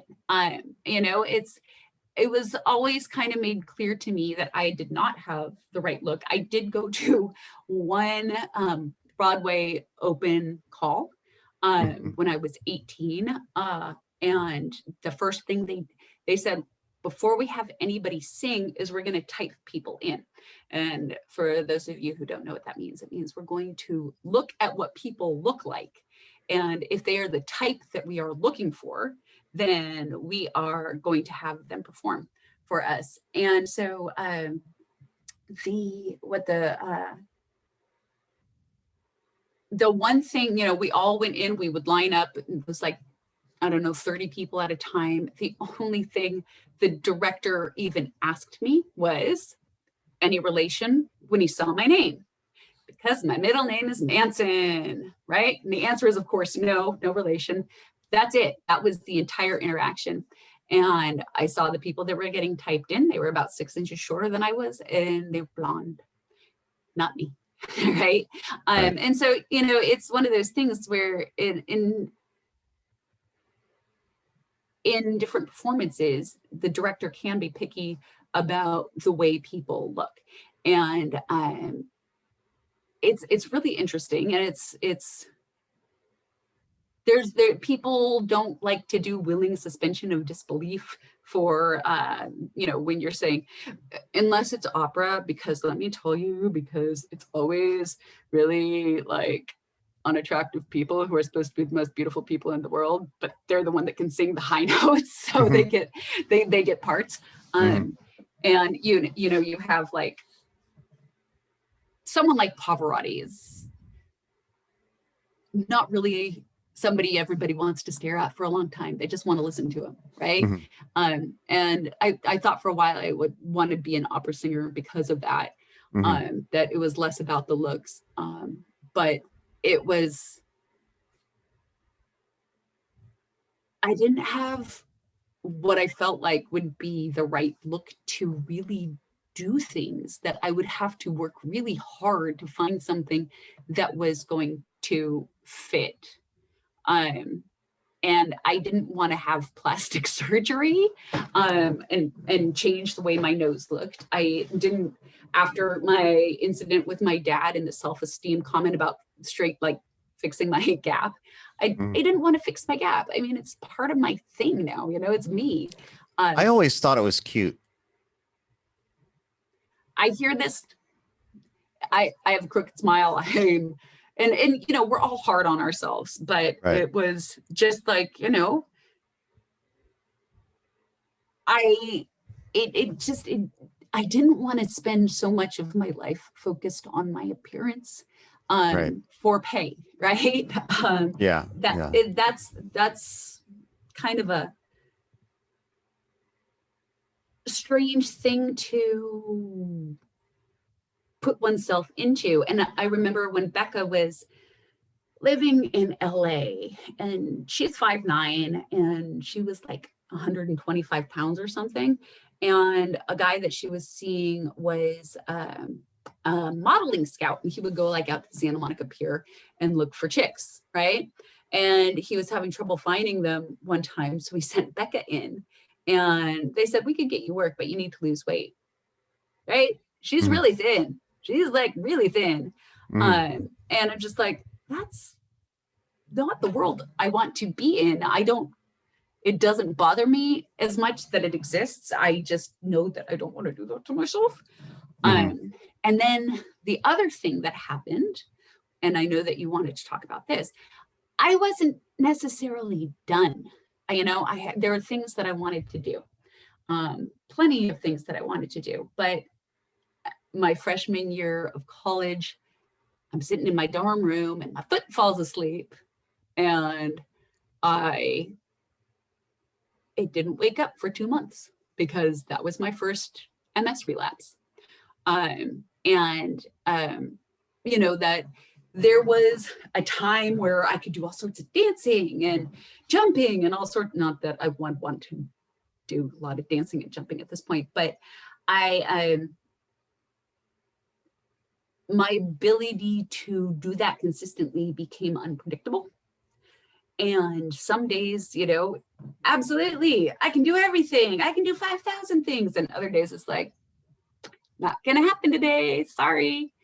And so, that took away a lot of, it didn't take away, but it definitely put a lot of doubt into my mind about what I could possibly do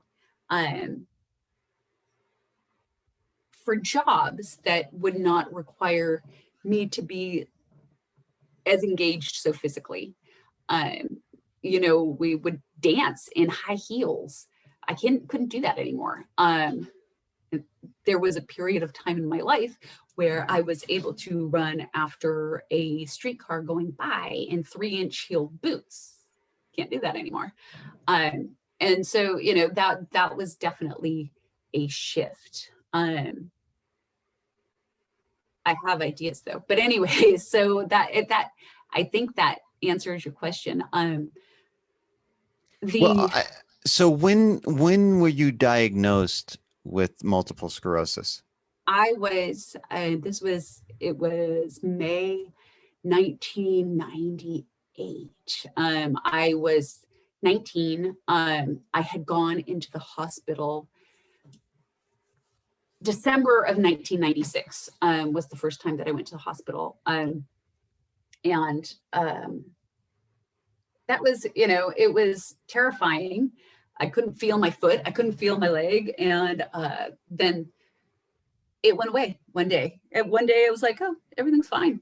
2 months And later. you said it lasted for what, over a month? It lasted until February. Okay.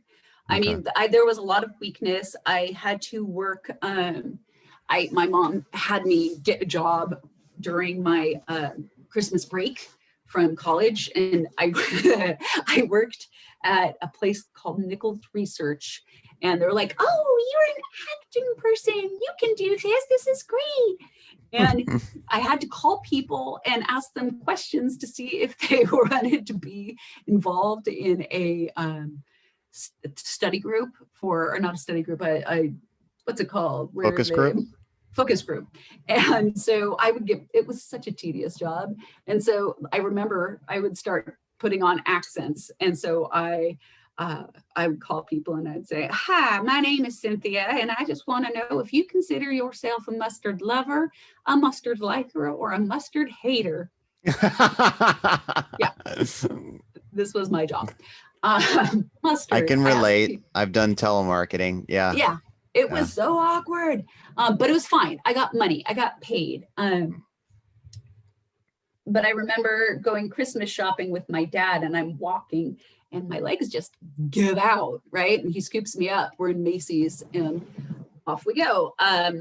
And they thought I had something else. The doctors thought I had something called Guillain-Barré, and I did not, because about a year later, I once again walked into, I was in the dorms, and I walked into the bathroom like, I can't even feel the floor. It's December, the window's open. I can feel the floor on one side. I can't feel it on the other side, right? On my feet.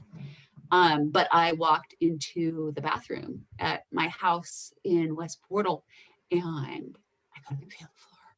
And I punched the wall. I was like, this can't be happening. And I spent the next couple months going through test after test after test after test. Because there's no test for MS, so they do a lot of tests to rule everything else out. I have had the, what's it called, the spinal tap. I've been electrocuted all over my body. I've had the multiple EEGs. They even had to call my insurance to ask if they were allowed to run a key along the bottom of my foot, because that is a test for neurological damage. So yeah, everything took a turn for, I don't know what's next. And so I dropped out of life. I dropped out of college for a while, and I moved back to my parents' house. And I saved money I worked at Walden Books. I'd been working at Walden Books in San Francisco on West Portal.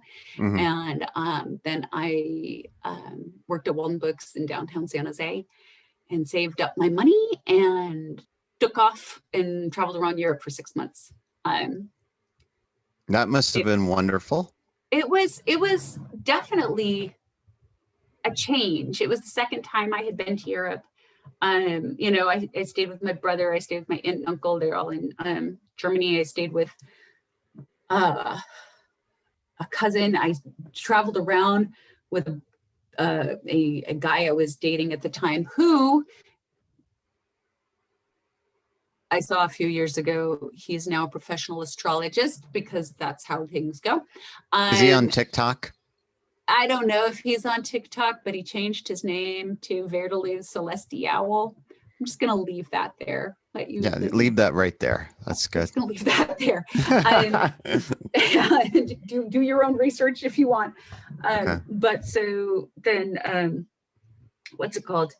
I spent a couple months in Florence, which was incredible. Made a lifelong friend who actually came out and stayed with me in San Francisco a couple years ago. And this is 1999. This is a long ass time ago. And when I got back, I didn't know what to do. And I went and I worked with Casey Rice's mom for a few years. And then my boyfriend at the time and I packed all our stuff up and moved to Prague. I remember that. Yeah.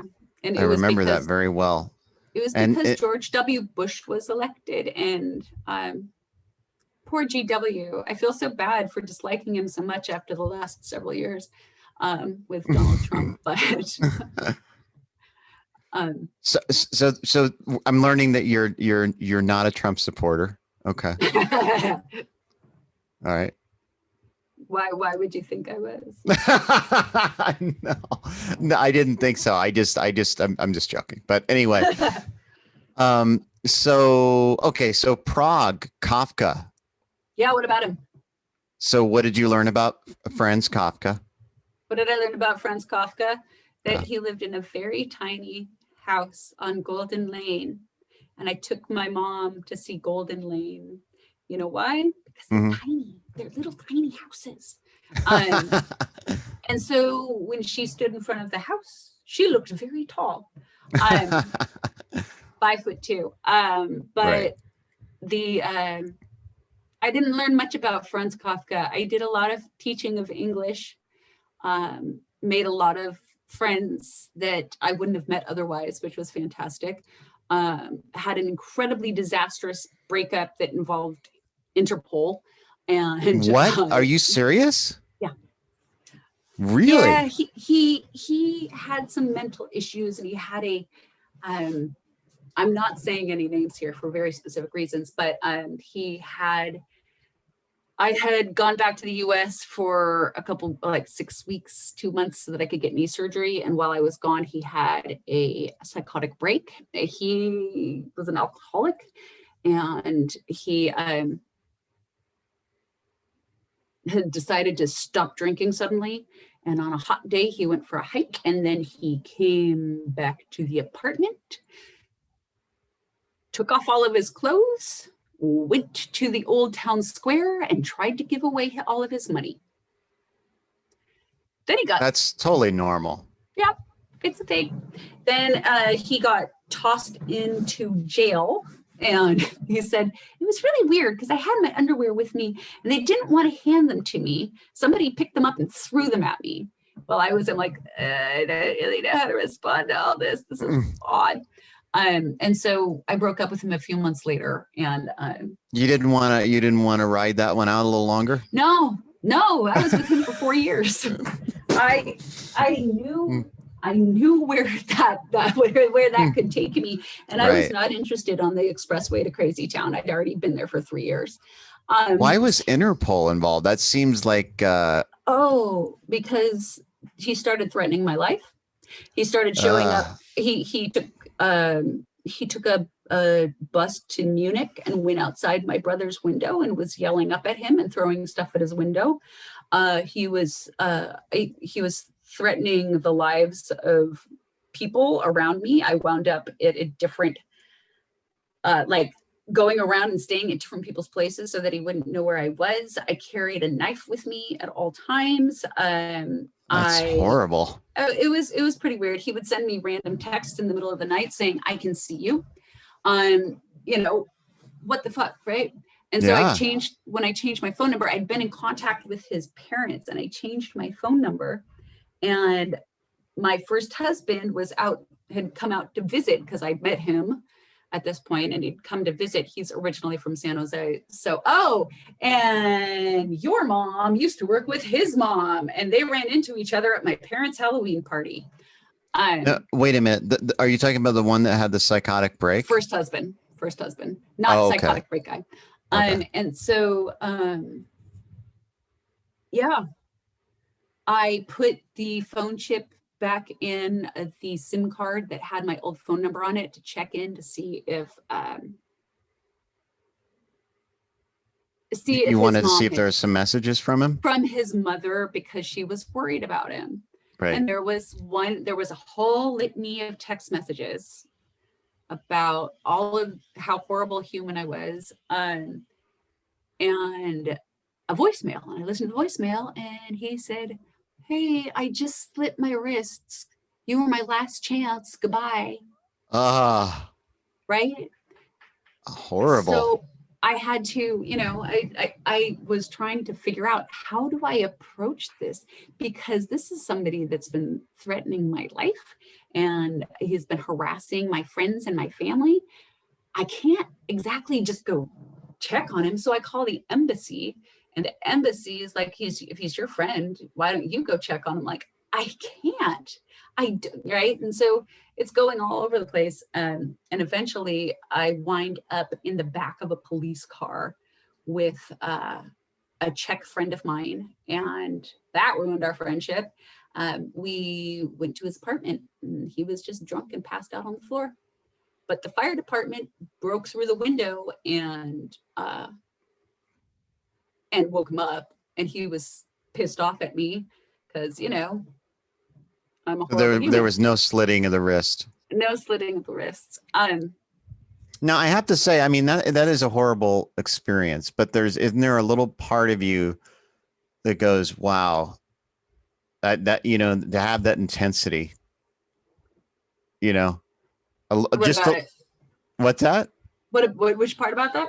No, but I was just thinking, like, for example, I have not had anybody stalk me or do anything like that, like in my relationship. Overrated. Sorry. Is it?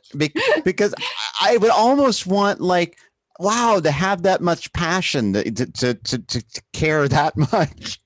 Well, you know what? I would love to have, like, the kind of passion that some people have. looking for chapstick because I'm that person. I would love to have lots of passion for something, but not enough to like.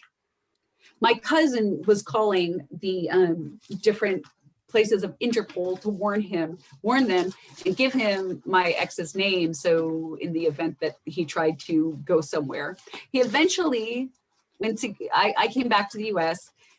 He came back to the U.S. and he started stalking me again from a rehab center on the other side of the country. I had to get a restraining order eventually, but yeah, it was pretty fucked up. And his name is Donald Trump Jr. Shh. yeah. It's been so long now, and I am glad that I got through it, and that it's all over, and that I don't.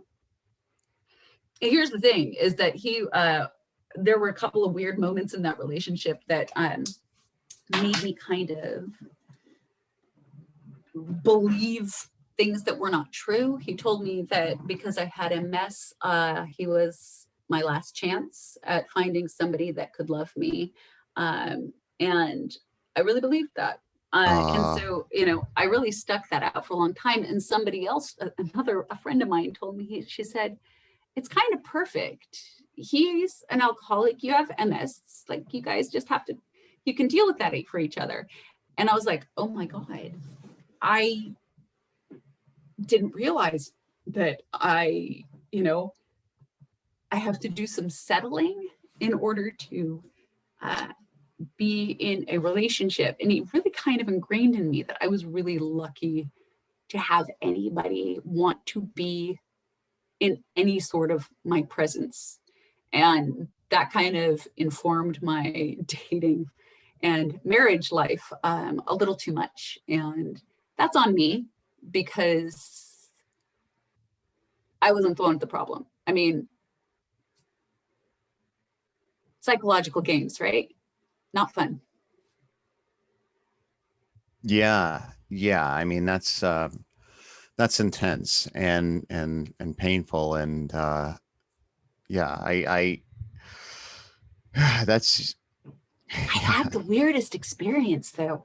Every couple of years I'll look him up and see what's going on. And a couple of years ago, I found where he was living. I'm like, okay, that's great. And that there was somebody else having a restraining order against him, and it was a woman. And I just lost it. And I was like, how dare he? I was afraid of him for so long, and he just got to move on. Right? Mm-hmm. He got to go and do something all over again, and I got to be scared of him. I got to be scared. I would have dreams where I was paralyzed. I would open my eyes in my sleep, and I would see him opening the door. It was yeah, that's traumatic. Good. Oh, yeah. That's very traumatic. I mean, I'm assuming, you have PTSD from it. That's got to be really horrible. Well, the worst was a dream where he was standing with a gun right to my face. And he said, and my response to him was, well, I guess we know how I'm going to die. How are you going to die? I'm just like, what the hell kind of a dream is that? Right. Not good. No, that's horrible. Yeah. So yeah, ta-da, that's my life.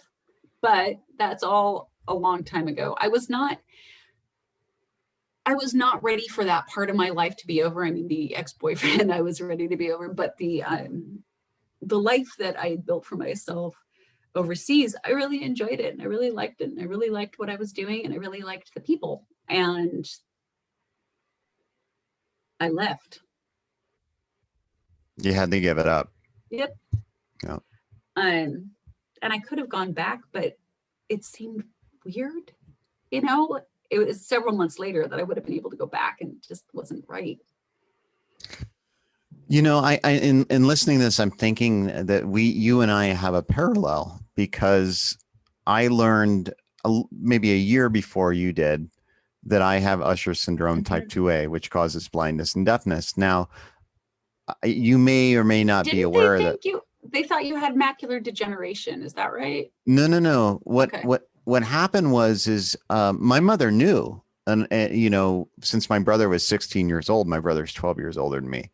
And so she knew that I had Usher syndrome, but because she married this guy who was abusive, and we didn't have a really good time living with him. So when we moved to Los Gatos, she kind of wanted me to find some peace and comfort and not have to worry about anything. And so she didn't tell me that I had Usher syndrome. And Jesus. yeah, I thought maybe you knew this, but she didn't tell me. And I didn't know that you didn't know. No, what I knew was, I mean, I had hearing loss, and I was fine. That. I was fine with that because the hearing devices, they helped, and it wasn't really an issue. But what happened was, when we were in plays in high school, I had issues seeing in low lighting. And so I knew something was wrong, and I would say, I can't see well in this low lighting. And she said, oh, a lot of people have that issue. Don't worry about it. And so I ended up, to make a long story short, when I went to Cal Arts my first year, I went to the optometrist, and he told me I had something seriously wrong with my eyes. And I told my mother, and she and my brother told me that I had Usher syndrome when I came home for the summer. I said syndrome, really weird, syndrome. And so that's how I learned about it. But that was the summer. And I feel bad about this because that was the summer I was supposed to go, because we were thinking of moving in together or something like that at that point. I remember that. And you guys suggested you move into my basement. I don't recall that, but what I do remember is she was at Humboldt State University, and your parents wanted me to go up there by bus and then drive the U-Haul with their furniture down in it. And I had learned that summer, that's when I learned that I had Usher syndrome, just like a few weeks before that was supposed to happen. And I was fucked up, and I didn't know what to do. And I was just not in the fucking mood to go on a bus and like for 8 hours or whatever that time was to get up there. And because I was still dealing with the weight of that. Well, it's a mourning process is what it is. Exactly. And so I know I pissed off your mom and dad about that, and I apologize to them about that. But I ended up just driving up there and because I wanted to see Rebecca. And yeah, we both learned simultaneously almost that we both had these conditions. And so it's interesting that we have a kind of I feel like there's a similar parallel. Yeah. I'm sure that we dealt with it in different ways. But I understand the self-image perception, and we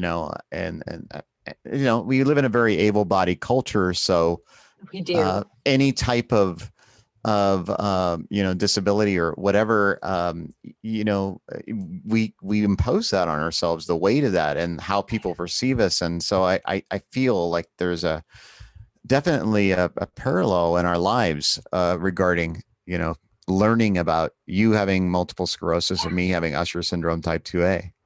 And it's a weird thing when you learn it. There's obviously, but when you learn it at the beginning of your adult years, it's really strange. I remember I've given myself thousands of shots, by the way. I don't have to do that anymore. But I was learning how to give myself an intramuscular shot in my leg.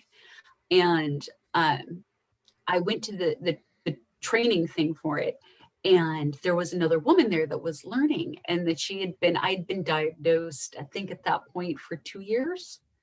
I was 21. So, it'd been a couple of years. And this woman was in her 50s, which is a much more typical onset for, 40s and 50s for people with MS. And she could not stop crying. She was crying. I'm just like thinking, I'm so mad at you. Why do you get to cry? You have had so much life without this. And, as years went by, I thought about that moment a lot. And I was just kind of like, how traumatic it must be to spend that much time in life thinking that you are growing old one way, but it turns out you're growing old another way. And now you have to deal with this.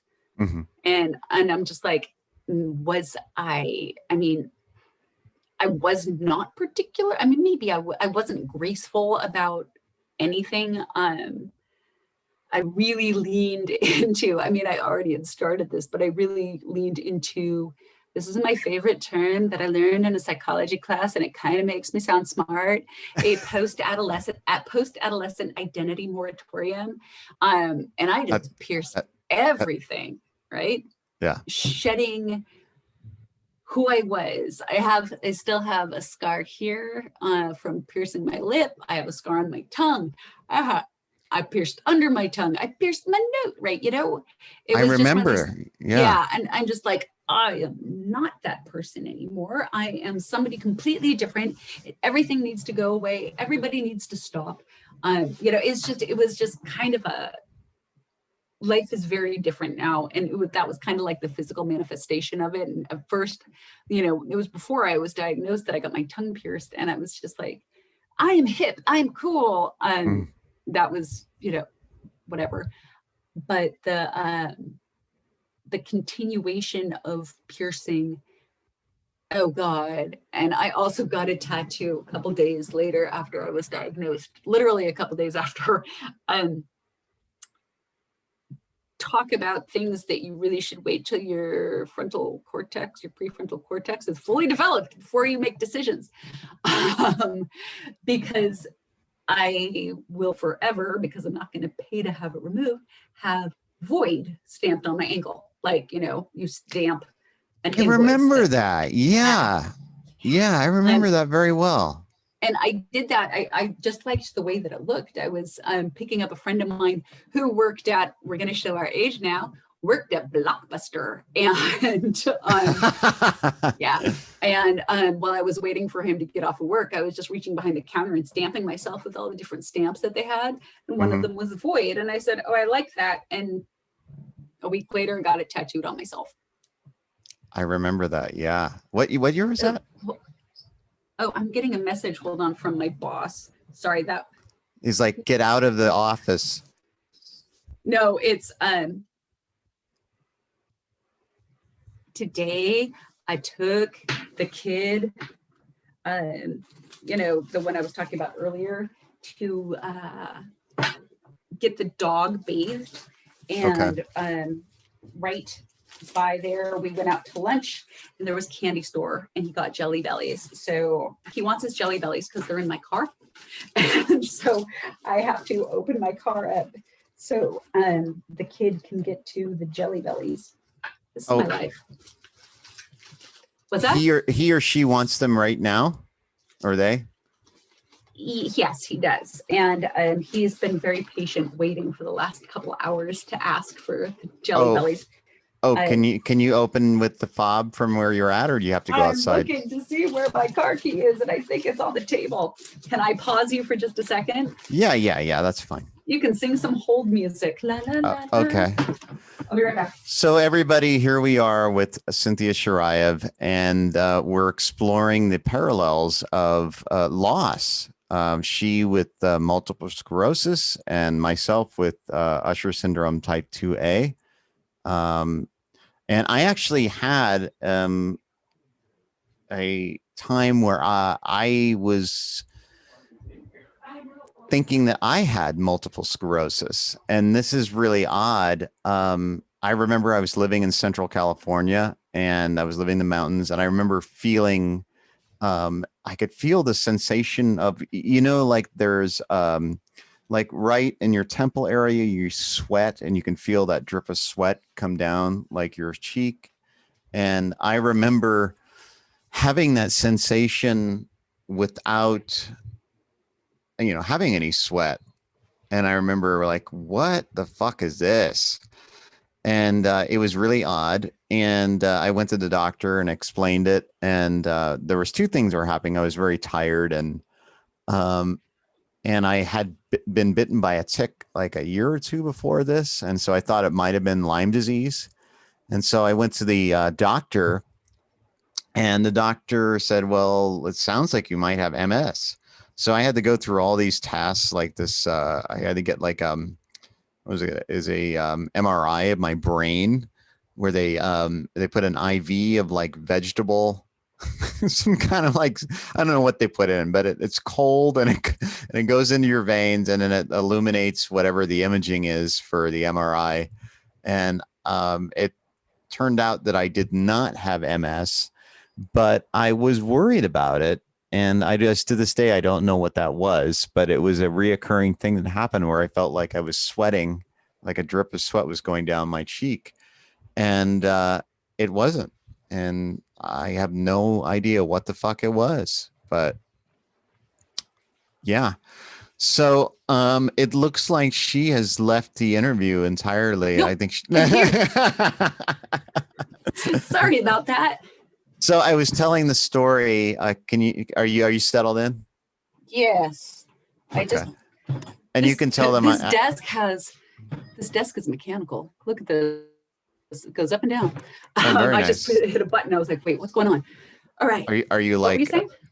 no, I was saying I had an incident where I thought that I had MS. Okay, let's hear it. Well, it was very odd. I was living in Central California and in the mountains, and I just remember. I apologize. I just said this to everybody just a minute ago, but I'll try to make it brief. But basically, I could feel like, you know how like when you have a bead of sweat that goes down your, like the top of your head, down your temple, and then goes down your cheek, something like that. Yeah. Well, I could feel that, but without sweat just happening. I go like, what? Like I could feel the sensation of it moving down my face. And I was like, what the fuck is that? And so I went to the doctor because I was originally thinking it was feeling just really tired. And I, like a year or two before, and I was feeling kind of, my joints were kind of aching. And a year or two before, I can't remember, but I had been bitten by a tick. Oh, And shit. so I thought it was Lyme disease at first. And so I went to the doctor and I was like, I told the doctor, I'm like, I'm having these symptoms, like I feel tired. My joints kind of hurt.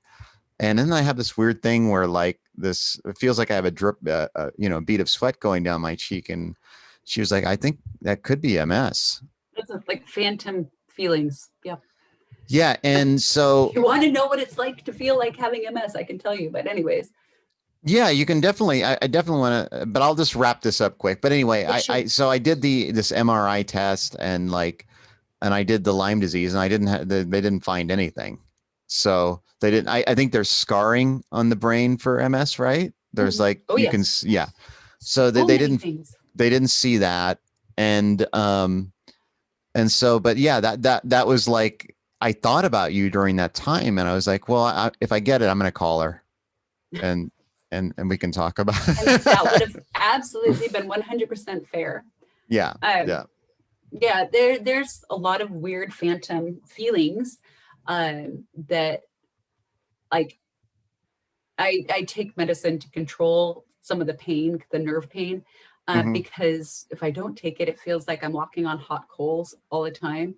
I'm barefoot right now, but it feels like I'm wearing socks. I right now have, about 98% feeling in my hands. Weird one is I had to get a TB test. Anytime I get a TB test, they put a thing like in one side, I feel it on the other arm. That's weird. There's something, it's called, I have no idea how to pronounce it, but I put my head down like that. It's called Lehrmites, Lehm something. And what happens when I do that is I get an electric shock that goes down my arms. And the only way I can describe what it feels like is it feels like static on TV, like when you used to turn the TV on and it was like you kind of like that one a little bit. Yeah, that's what it feels like, because that's the best way I can describe it. And then there's I've had bouts of what's it called, optic neuritis, which is super weird, where I see like 1.5 of things. And so I spend a lot of my time with one eyeball open. I went to the opera one time when I had this going on, and it was the Magic Flute, and there are 3 ladies. There's a set of characters called the 3 ladies, and there were 6 of them because that's what I could see. The colors go in and out of vibrancy. It's been a Mhm. long time because I really like the medicine that I'm on now. I've been on it for 7 years and I've only had one relapse. So yeah, Is the relapse caused by stress? the relapse is caused by whatever the relapse wants to be caused by. Okay. It's I find myself more in times of stress that happens. But also I was just sitting on my couch when I lived in downtown San Jose. This was in 2006, and my hand fell asleep, and that put me in a trajectory of the worst relapse I've ever had, and had a lot of permanent damage. After that, I would have been, what, 26, maybe, Okay. 28, something like that. And yeah, it was pretty brutal. The they sent a nurse to do they give me an infusion of steroids over the course of 5 days, of methylprednisolone, which is very similar to prednisone. It's stronger, same kind of corticosteroid. And they give you a full gram of it intravenously. And when I got the feeling back in my, and I do find the positive things in this. When I can't feel my legs, it's a great time to wax them. So, There's the silver lining. there's the silver lining. Unfortunately, I have very little leg hair, which tells you how often I haven't been able to feel my legs. So, what's it called? So I remember starting to get the feeling back in my legs, and it felt like waves of water going down under my skin and into my feet, just wave after wave. And the apartment was carpeted. And I was talking to my dad on the phone. I'm like, Dad, you have no idea how soft this carpet is. It is so soft. And there was my cat, Rex, and I was petting Rex with my feet. I'm like, you have no idea how soft cats are. You really don't. You really, really don't, because you've never been able to not know the cats are soft. Right. Because what a weird thing, right? Yeah. You don't know about something until I think W.B. Yeats said things reveal themselves passing away. Oh God, it's crazy. That makes so much sense. Yeah. My whole family, not my whole family, but my dad, my sister, and I all have permanent tinnitus. I guess it's pronounced tinnitus, but we're all going to call it tinnitus. What's up? What are you making that face for? It's funny. I not funny, but I remember hearing about something, ironically hearing about it. I remember hearing about something like that when I was at Cal Arts, but I didn't know if it was just something that was temporary or. No. Okay. So I didn't want to say anything when I was a kid, because that was my sister's thing. Right. So I didn't, because she would have like these waves where things would like really hurt her ears. And I had a lot of weird shit going on. My sister didn't. And so I was just like, I can't tell them that this is happening to me because I have too many other weird things and they're just going to think I'm making it up. And so, you add these things up, and what it really comes down to is, like, my doctor would call them Cynthia mystery illnesses. And if you add them up, what it comes down to is that this was like the beginning of MS. Right. And so but your ears would ring and then it would go away. Right. And it was fine. But for Becca, it would be really, really hurt her ears. And she had some hearing loss. Part of a bone didn't mature or something. I don't remember. But, the ringing would always come and go and always come and go and always come and go. And then I realized one day it just never went away. It's totally weird. I used to keep pet mice so that when I was going to bed at night, I could hear them running on the wheel instead of hearing the ringing in my ears. Yeah. So I remember Rebecca was into rats. So you were in the mice? I had a mouse when I was a kid that I loved. And then I got, as an adult a few years ago, I started getting mice, but they died so easily. I'm like, I can't do that. It's too sad. Yeah. So yeah. Wow. So let me ask you this. What do you feel that you gained from the experience of MS? humility, one being humbled, you know. I went from, I know we're all told when we're kids, everybody's special, everybody's different, or you're one of a kind. No, yes, I'm a statistic. I don't want to be a statistic. I never signed up for being a statistic, but I'm a statistic. And that was, it was kind of a surprise to me in a lot of ways, especially because I kind of had a charmed life, right? I had parents that were still together. Mind you, it's both of their second marriages. I had a very supportive family. I got to do things that other kids didn't necessarily get to do. I grew up in a safe place. I always had food, you know. It's one of these things where it's like Los Gatos, if you know what Los Gatos is, it's the playground of Silicon Valley executives for sure. Yeah, it is. You know, and your parents' home, that's an awesome location, by the way. They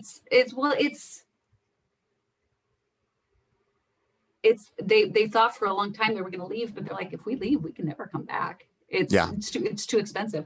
But you know, what a weird place to grow up, and the opportunities that were available to us because of the technology that was growing at the same time that we were. I did, for the record, have a stuffed animal, and it was a little black mouse. I still have him somewhere, named Floppy Disk. So, you know, it was just one of these, like, my hypothetical memoir that I will probably never write is entitled Memoirs of a Silicon Valley Girl. It's, you know, it was, I am so lucky to have been diagnosed and to have Stanford doctors and UCSF doctors so close, and to be put on. I mean, I'm a science project. I'm going to glow in the dark, I'm sure, when I'm 70, and I look forward to this so I can read at night. See, you know what? It all goes back to the cookie thing of that first spotlight. Now you're going to glow for forever. Exactly that. But not everybody has that opportunity. And it's terrifying to me. I am on a medicine that is not FDA approved for MS. It has been used for, I think, lymphoma and rheumatoid arthritis for years, and it is used in every other first world country for MS. But the FDA said they didn't do enough safety profiles, and the drug company said, F you. We've been on the market for 20 years and we're not doing more than spending $100 million. So my UCSF Kaiser doctor, she told me maybe I should try this when I was having relapses every other month and was walking very little steps. And I went on it and haven't looked back. You know, nobody's really excited about curing chronic diseases, because when you cure people, there's nothing else to sell them. Right. That's a little depressing, but yeah. So it feels that way. Was there, like, I'll give you an example. Maybe I should ask the question first, but was there a time where you're like, I really went off the rails and did something odd, like whether a choice, I mean, it sounds like going to Prague was a great choice, except for the, you know, I didn't psychotic choose the crazy part. Yeah. And then, but, you know, for instance, like, because of the, you know, I got really scared after I graduated from UCLA, and I didn't know where I was going to go, you know, having a, you know, undergraduate degree in theater and acting, and then a master's degree in directing. I was like, I don't know what the fuck I'm going to do. I'm losing my sight much faster than expected.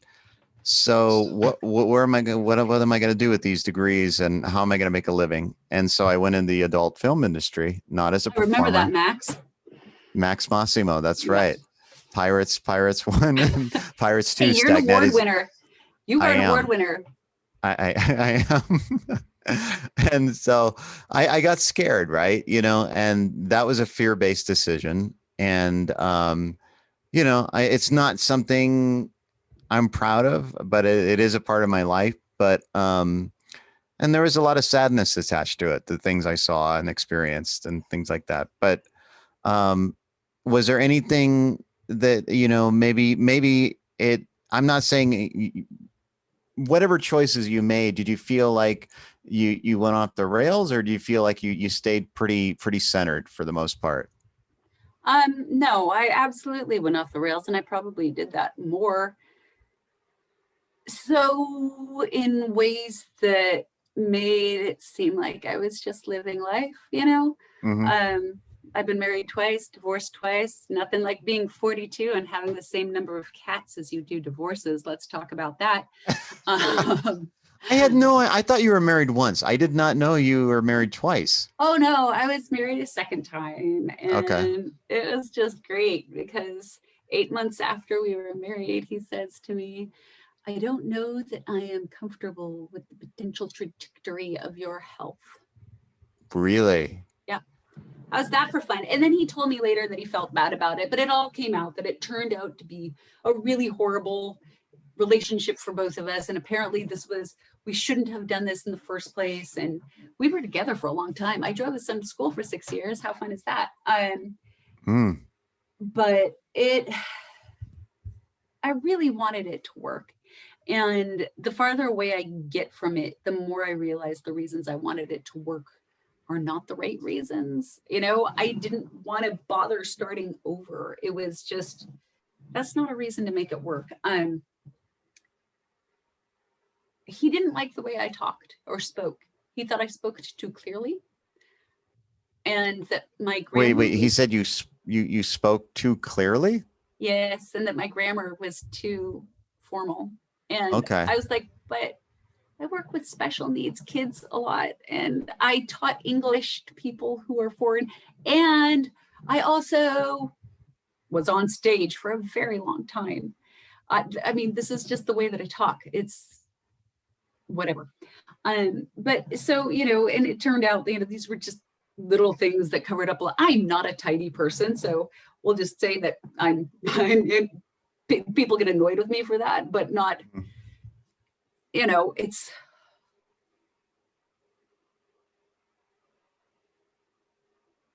not the kind of relationships that I should fight for.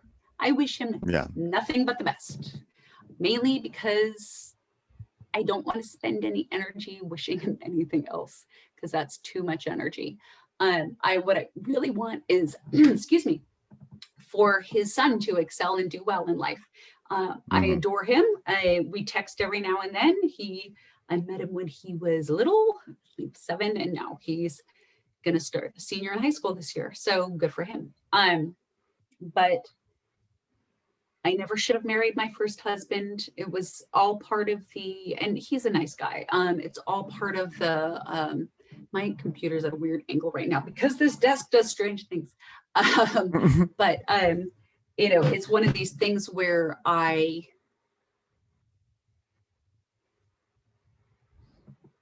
was in that mindset of, this is your last chance. Nobody else is ever gonna want to spend time with you. You know, and at this point, I'm like, this is the face of someone that has no more fucks to give. After a recent humiliatingly bad dating experience, I'm just like, I don't know how important forever is to me. I don't mind dating at all. I get to decorate my house however I want, and that's pretty fucking cool. And I know that's so silly, but wow, it's nice to be able to make a place look the way you want it to be to spend your time in. And I don't have to argue with anybody about who gets the cats in the divorce. Sorry, but. Well, let me ask you this. You know, it's interesting because would you say that you lived fully? Because I can say I didn't. I isolated myself, and did a lot of self-protection, and I don't think I really lived a very full life in many ways because of partially because of might be a little bit OCD. It might have been a little just trying to protect myself from situations that were uncomfortable, dealing with letting people know that I couldn't see and I didn't want to have to explain it and all that kind of stuff. And I think I didn't really live fully, and I have a lot of regrets because of that. And my wife, she's the total opposite. She's punk rock, hardcore living, and I'm her third husband. And so, all right, yes. And so I don't think she has any regrets in that respect. And she's worked in the funeral industry. And one of the things that she always talks about is people generally do not regret the things they did. It's the things they didn't do. Right. They regret. Right. Absolutely. Sorry, the candy thing is an issue again. On for the car. There's not enough. There's still candy in your vehicle. Get into it. He's a spectrum kid also. That's kind of my specialty. I've been working with spectrum kids for a long time. Mm-hmm. So yeah, no, I spent a lot of time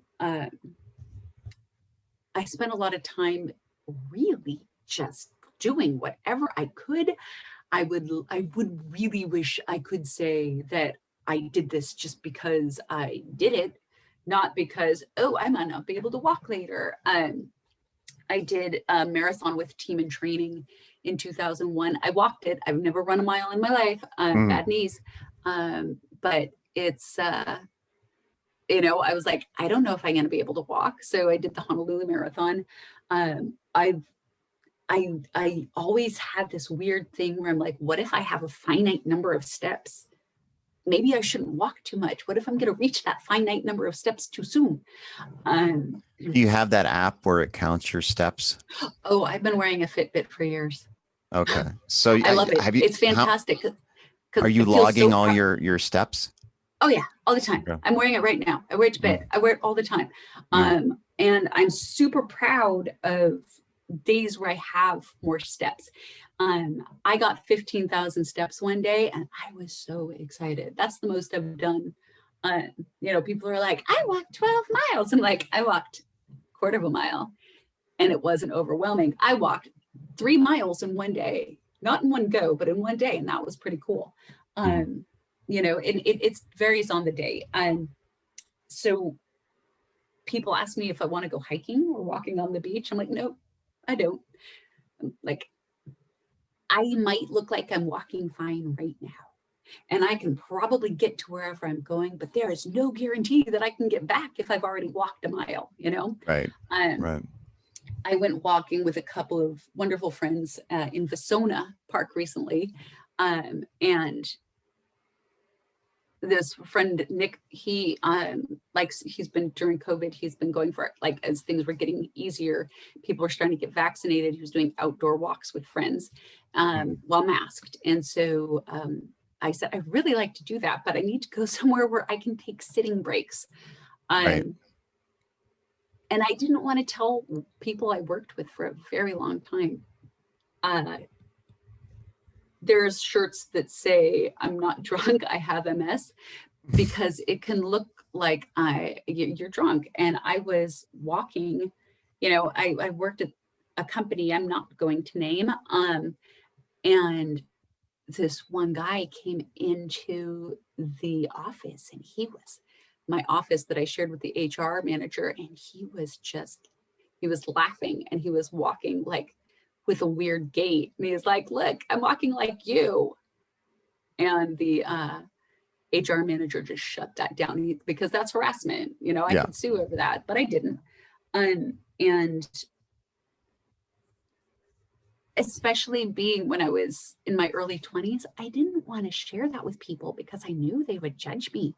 And people like to think that they're not going to judge, but they do.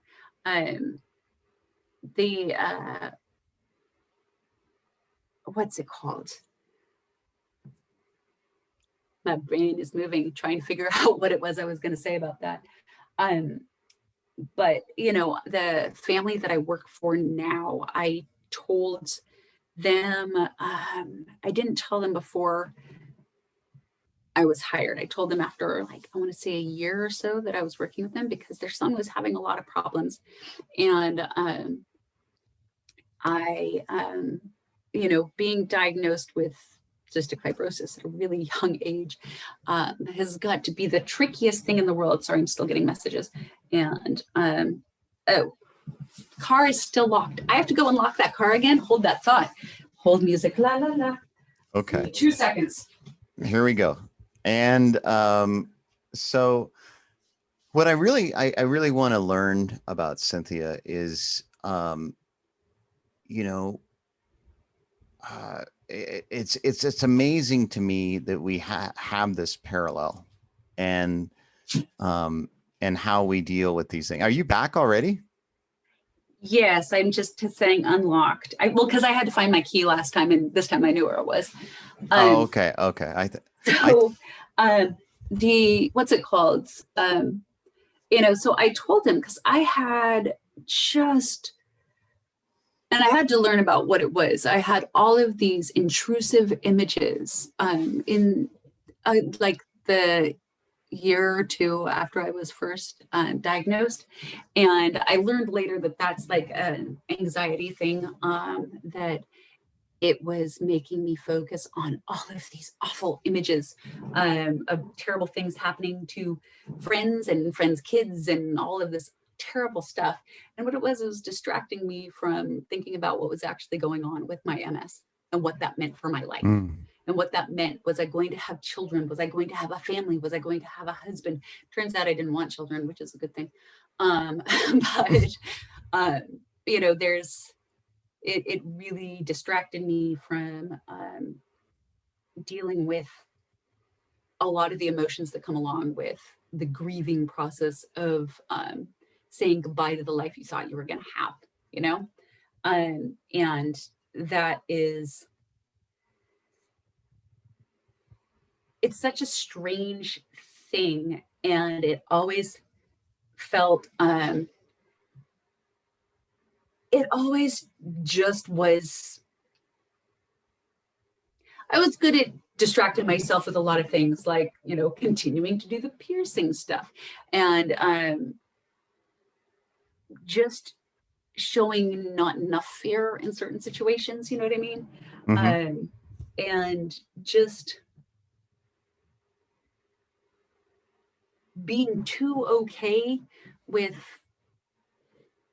however people wanted to treat me, so that I didn't lose people in my life. And, you know,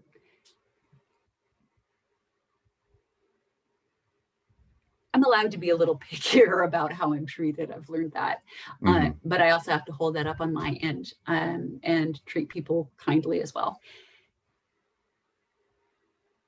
And I've got somewhere else to go with this thought. But what about you on that end? You know, I mean, you said that you like kind of held back. I started doing as much as I could. I went bungee jumping in Switzerland. That was rad. Then, you know, doing kind of really overdoing it. And so here's the deal. I don't live life like it's my last day. I live like my last day might be tomorrow. So, you know, it's like the second to last day. And now there's a lot less of those kind of days. But, you know, if I have a last minute opportunity to do something that I wouldn't necessarily think to do otherwise, I'd be like, why not? Yeah, for me, my car. Why won't my fucking car open? Sorry, hold on. Oh my God. Do you need to go out and open it? Oh, no. Okay. So I'm alone with everybody. I hope everybody's doing well. I know this is a very, very weird time. And everybody's stressed out and dealing with the the ramifications of COVID and all the things that have changed, and hoping for normality, whatever that is. And, you know, I hope we can be kind to each other and loving through all of this, no matter what happens. And that's what I'm trying to do. I'm reading Eric Fromm's book, The Art of Loving again. It's the second time I've read it, but I just feel it's so important to, for me to constantly work on being more loving to everyone. And I hope that everybody is finding, I know it's hard because I mean, I get it. You know, I'm fucking every day in one way or another, I'm angry. I'm pissed off. I have a lot of rage, and, you know, it's hard, you know, it's hard, especially as Americans, because we live in a very violent culture, that we externalize that anger and put it on others. And I think it's so important to practice the art of loving. And that's what I'm trying to fucking do. I'm also trying to fill up some time here before. Are you there? That. Are you back? I am. Okay. I got him the candy, and I also got my own jelly. So you're gonna have to send some for my wife. She loves those. So I like sugar way too much. It's a terrible thing. Yeah. But where were we at? So you were asking me about how I dealt with it. Well, yeah, like what kind of things do you think, or do you feel like you should have done?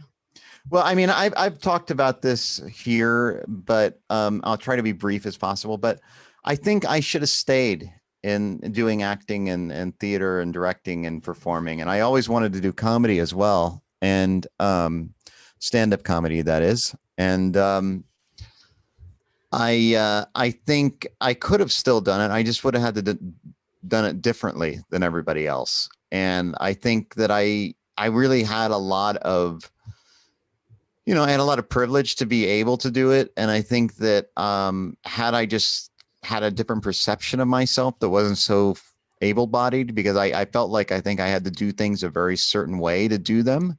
Oh, and if absolutely. I had been more, if I would have had more little neuroplasticity or a little bit of flexibility, I think that I could have still done those things just differently. And I have a lot of regret about that. And to this day I do. And that's partially of why I'm doing this, even though I'm working a, regular 48 hour, 40 to 50 hour week, whatever, depending on the week. And then I do this in the evening sometimes, and I'm exhausted all the time. But I still do it because I feel like I need to, otherwise I'm going to go insane, is to not have some kind of creative outlet. And so, I did isolate myself, and I didn't take a lot of chances, because I think I didn't want to put myself in situations where I would either be exposed that I couldn't see or had a disability, or I was just self-protecting because I have a disability or have disabilities. So that's why I lived the way I did. And I have a lot of regret around it. But I think what I did, I've been trying to turn things around. By one of the things that I did that really turned things around was be open to love and being loved and loving. And that's how I met my wife, was I chose to love beyond my fears. Well, that's And interesting. yeah. And through that, that's how we met, and now we're married. And that was a huge thing for me. Most of my relationships lasted 1 to 2 years. I have not been married, and I didn't live with anybody either. And when I was in the adult industry, I didn't date anybody because it was so. Yeah, that's a kind of a tough one. What do you do for work? Well, I know I was just depressed. Like it was a very depressing world. I can imagine. Yeah. And I have an opportunity for you. It's a terrible opportunity. An opportunity for me to be in the porn industry again? No. But to whore yourself out to me for a very good purpose. Okay. This is the stupidest thing. I've been processing this in my brain for over a year. I would like to do by computer, by Zoom, all that, the worst possible performance of Les Miserables, completely gender swapped. Ever done. I've even bought I bought it a year ago, the website 2460 What? And I would like to play Javert. This has been a dream of mine since I was a girl. And there's no way I'm ever going to play Javert unless I make it happen myself. So if you would like to have a part in this, I can make that happen. I think you would make a really great, very fetching 19th century French whore. That is the greatest compliment I've ever had, ever. I'm glad to hear it. I to be called a 19th century horror. That's no 19th thank century you. French horror. French horror. I'm Lovely sorry. lady. I mean, and you would get to keep the beard and everything. That would be. Well, that's not the first time I've played a French horror. Really? I was in Jean Genet's The Maids at Cal Arts. So All right. yeah, and you can hear about that in the episode with Matthew Dittman. Oh, very cool. Yeah, we talk about his large penis being visible through it. Anyway, so yeah, I mean, I'm always looking for an opportunity to get back into it. I'm pretty rusty. And So am I, but my goal is to have this done by the time I'm 50. I turn 43 in a couple months, so I got some time. Happy birthday. Not Happy yet. birthday. September. Okay. Yeah. It's funny. I was thinking about, you have come to my mind many times over the years. And I remember I was living in Central California and I was chopping wood for my mother and stepfather. And it started raining just a little bit. And I remember thinking of you singing A Little Fall of Rain. Oh, with John Panetto. Yeah, exactly. And I always think about your version of it with him, because the ones I've listened to, I don't know. I didn't connect to it, but your version with John was sweet. gorgeous. It was so beautiful, tender. I mean, I was so mesmerized when you sang that. It was gorgeous. It was just John has such a sweet voice. It's hard to fuck up if you're singing along with and him. I'm not talking about John, I'm talking about you. Oh, thank you. That's very, very sweet. I always liked that part, her part. And I liked that song. And all Yeah, that stuff. and the thing is, the reason I wanted to have this conversation is I wanted you to know how much I deeply respect you, and as an artist and an actor and a singer. I mean, you are by far one of the most talented people I have ever met. Oh, and that is a huge compliment. yes, I believe that, and I've always believed it. And I mean, maybe there's always an opportunity to get back into it. So, if you want to think about doing Les Miserables, I'd be honored to. Yeah, you'd get to be a French whore. I mean, it's all. I think you just like calling me. It all goes back to those boxer shorts, isn't it, with the hearts on them? You just want to call me a French whore. Well, you will have to wear those, and only those. Yeah, fortunately, those are gone many years ago. Were they red? No, I think they were white with red hearts. Okay. But maybe I'm misremembering. Oh man.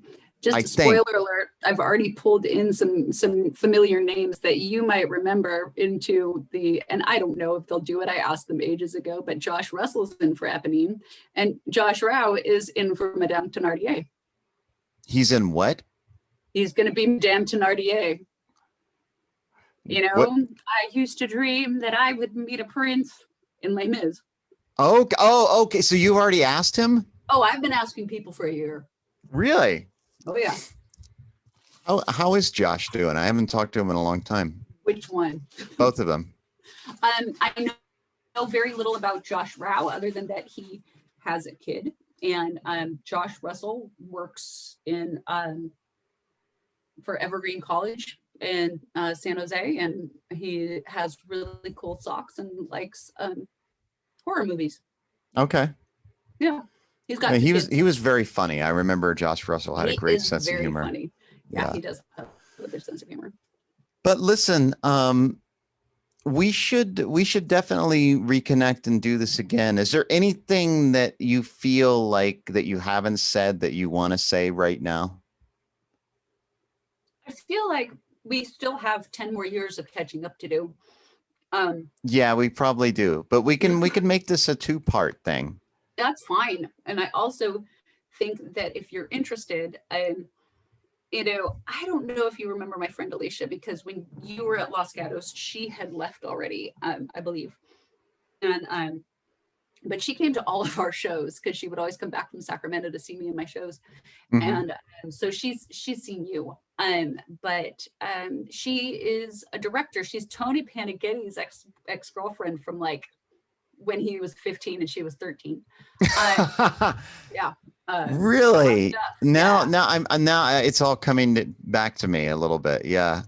Anyways, she is a director for a lot of youth theater, and during COVID, she really kind of mastered the art of doing youth theater by Zoom, or you know, like directing Mhm. and all that kind of stuff by Zoom. And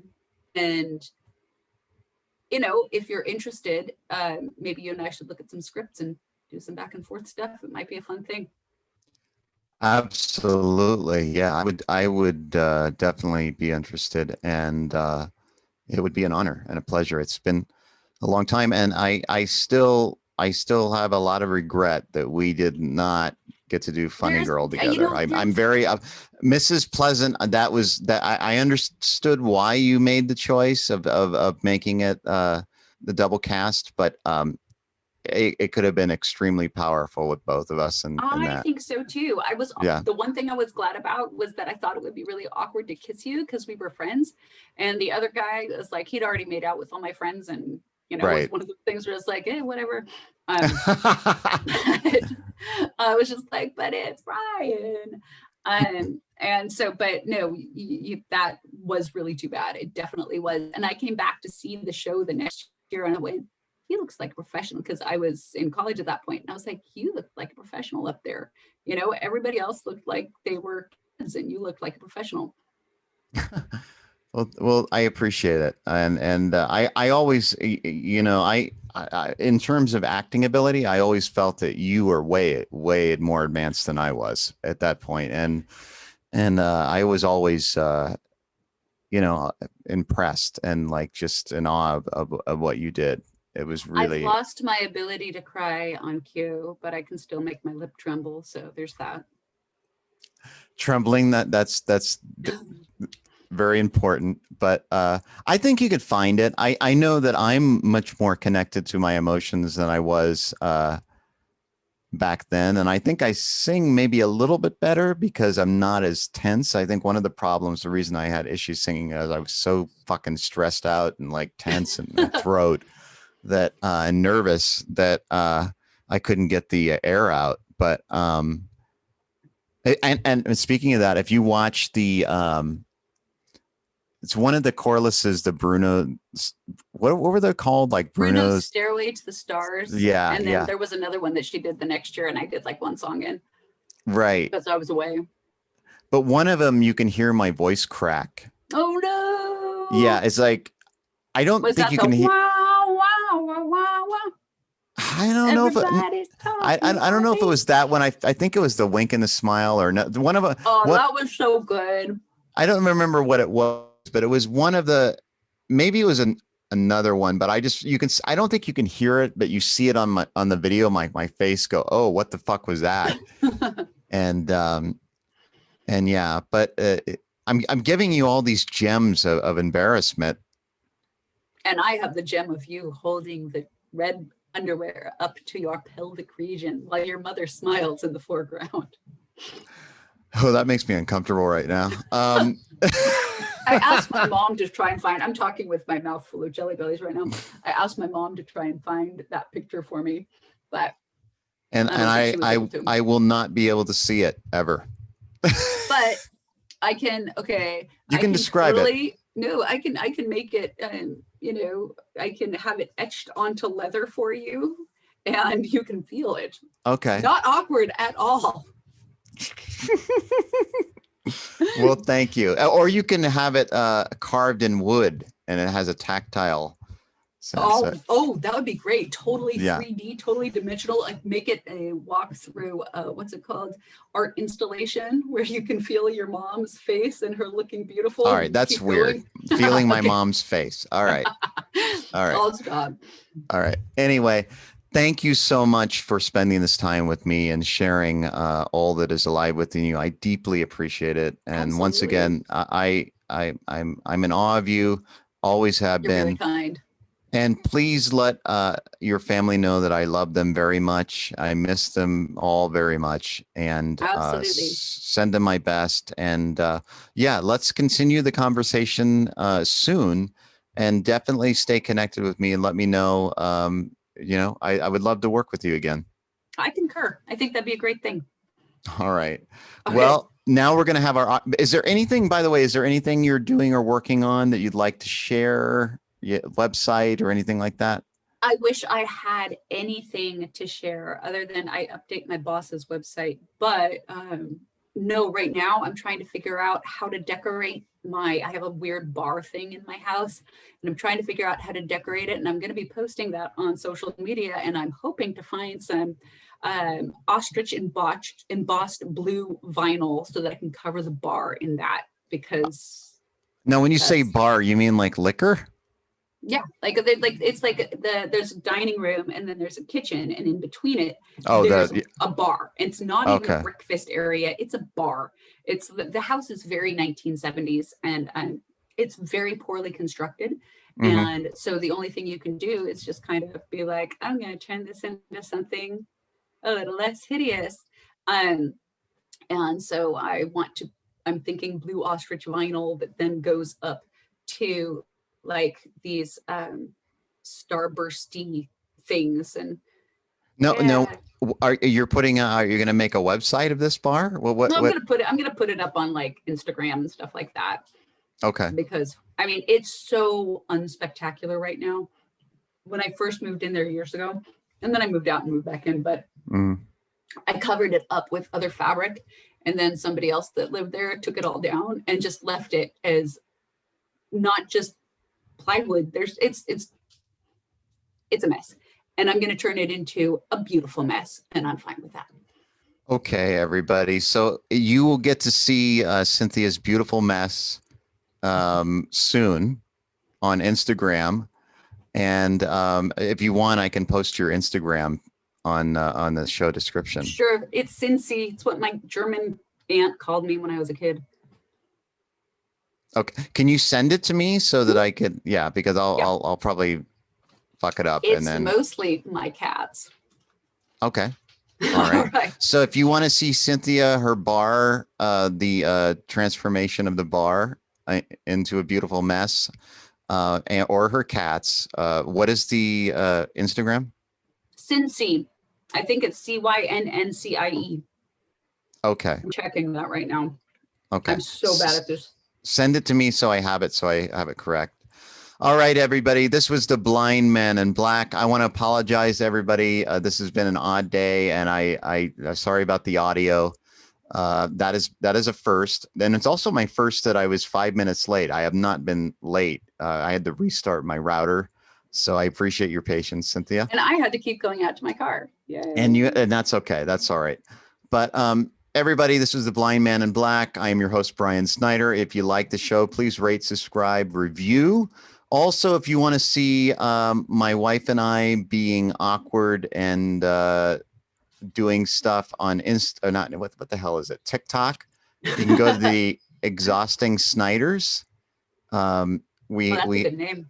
Yeah, and we've developed quite a following. One of our videos has over 4 million views. Whoa. Yeah. I dig it. Yes. What's that? I said, I dig it. Yeah. So you want to check that out, go to the Exhausting Sniders on TikTok. All right, everybody, be kind, be loving. And until next time, this is the Blind Man in Black. And here is our awkward ending. I love you, Cynthia. Stay healthy, safe, and give my love to your family. I will. Let's chat soon. All right. Sounds good. All Bye. right. Awkward ending. Here we go.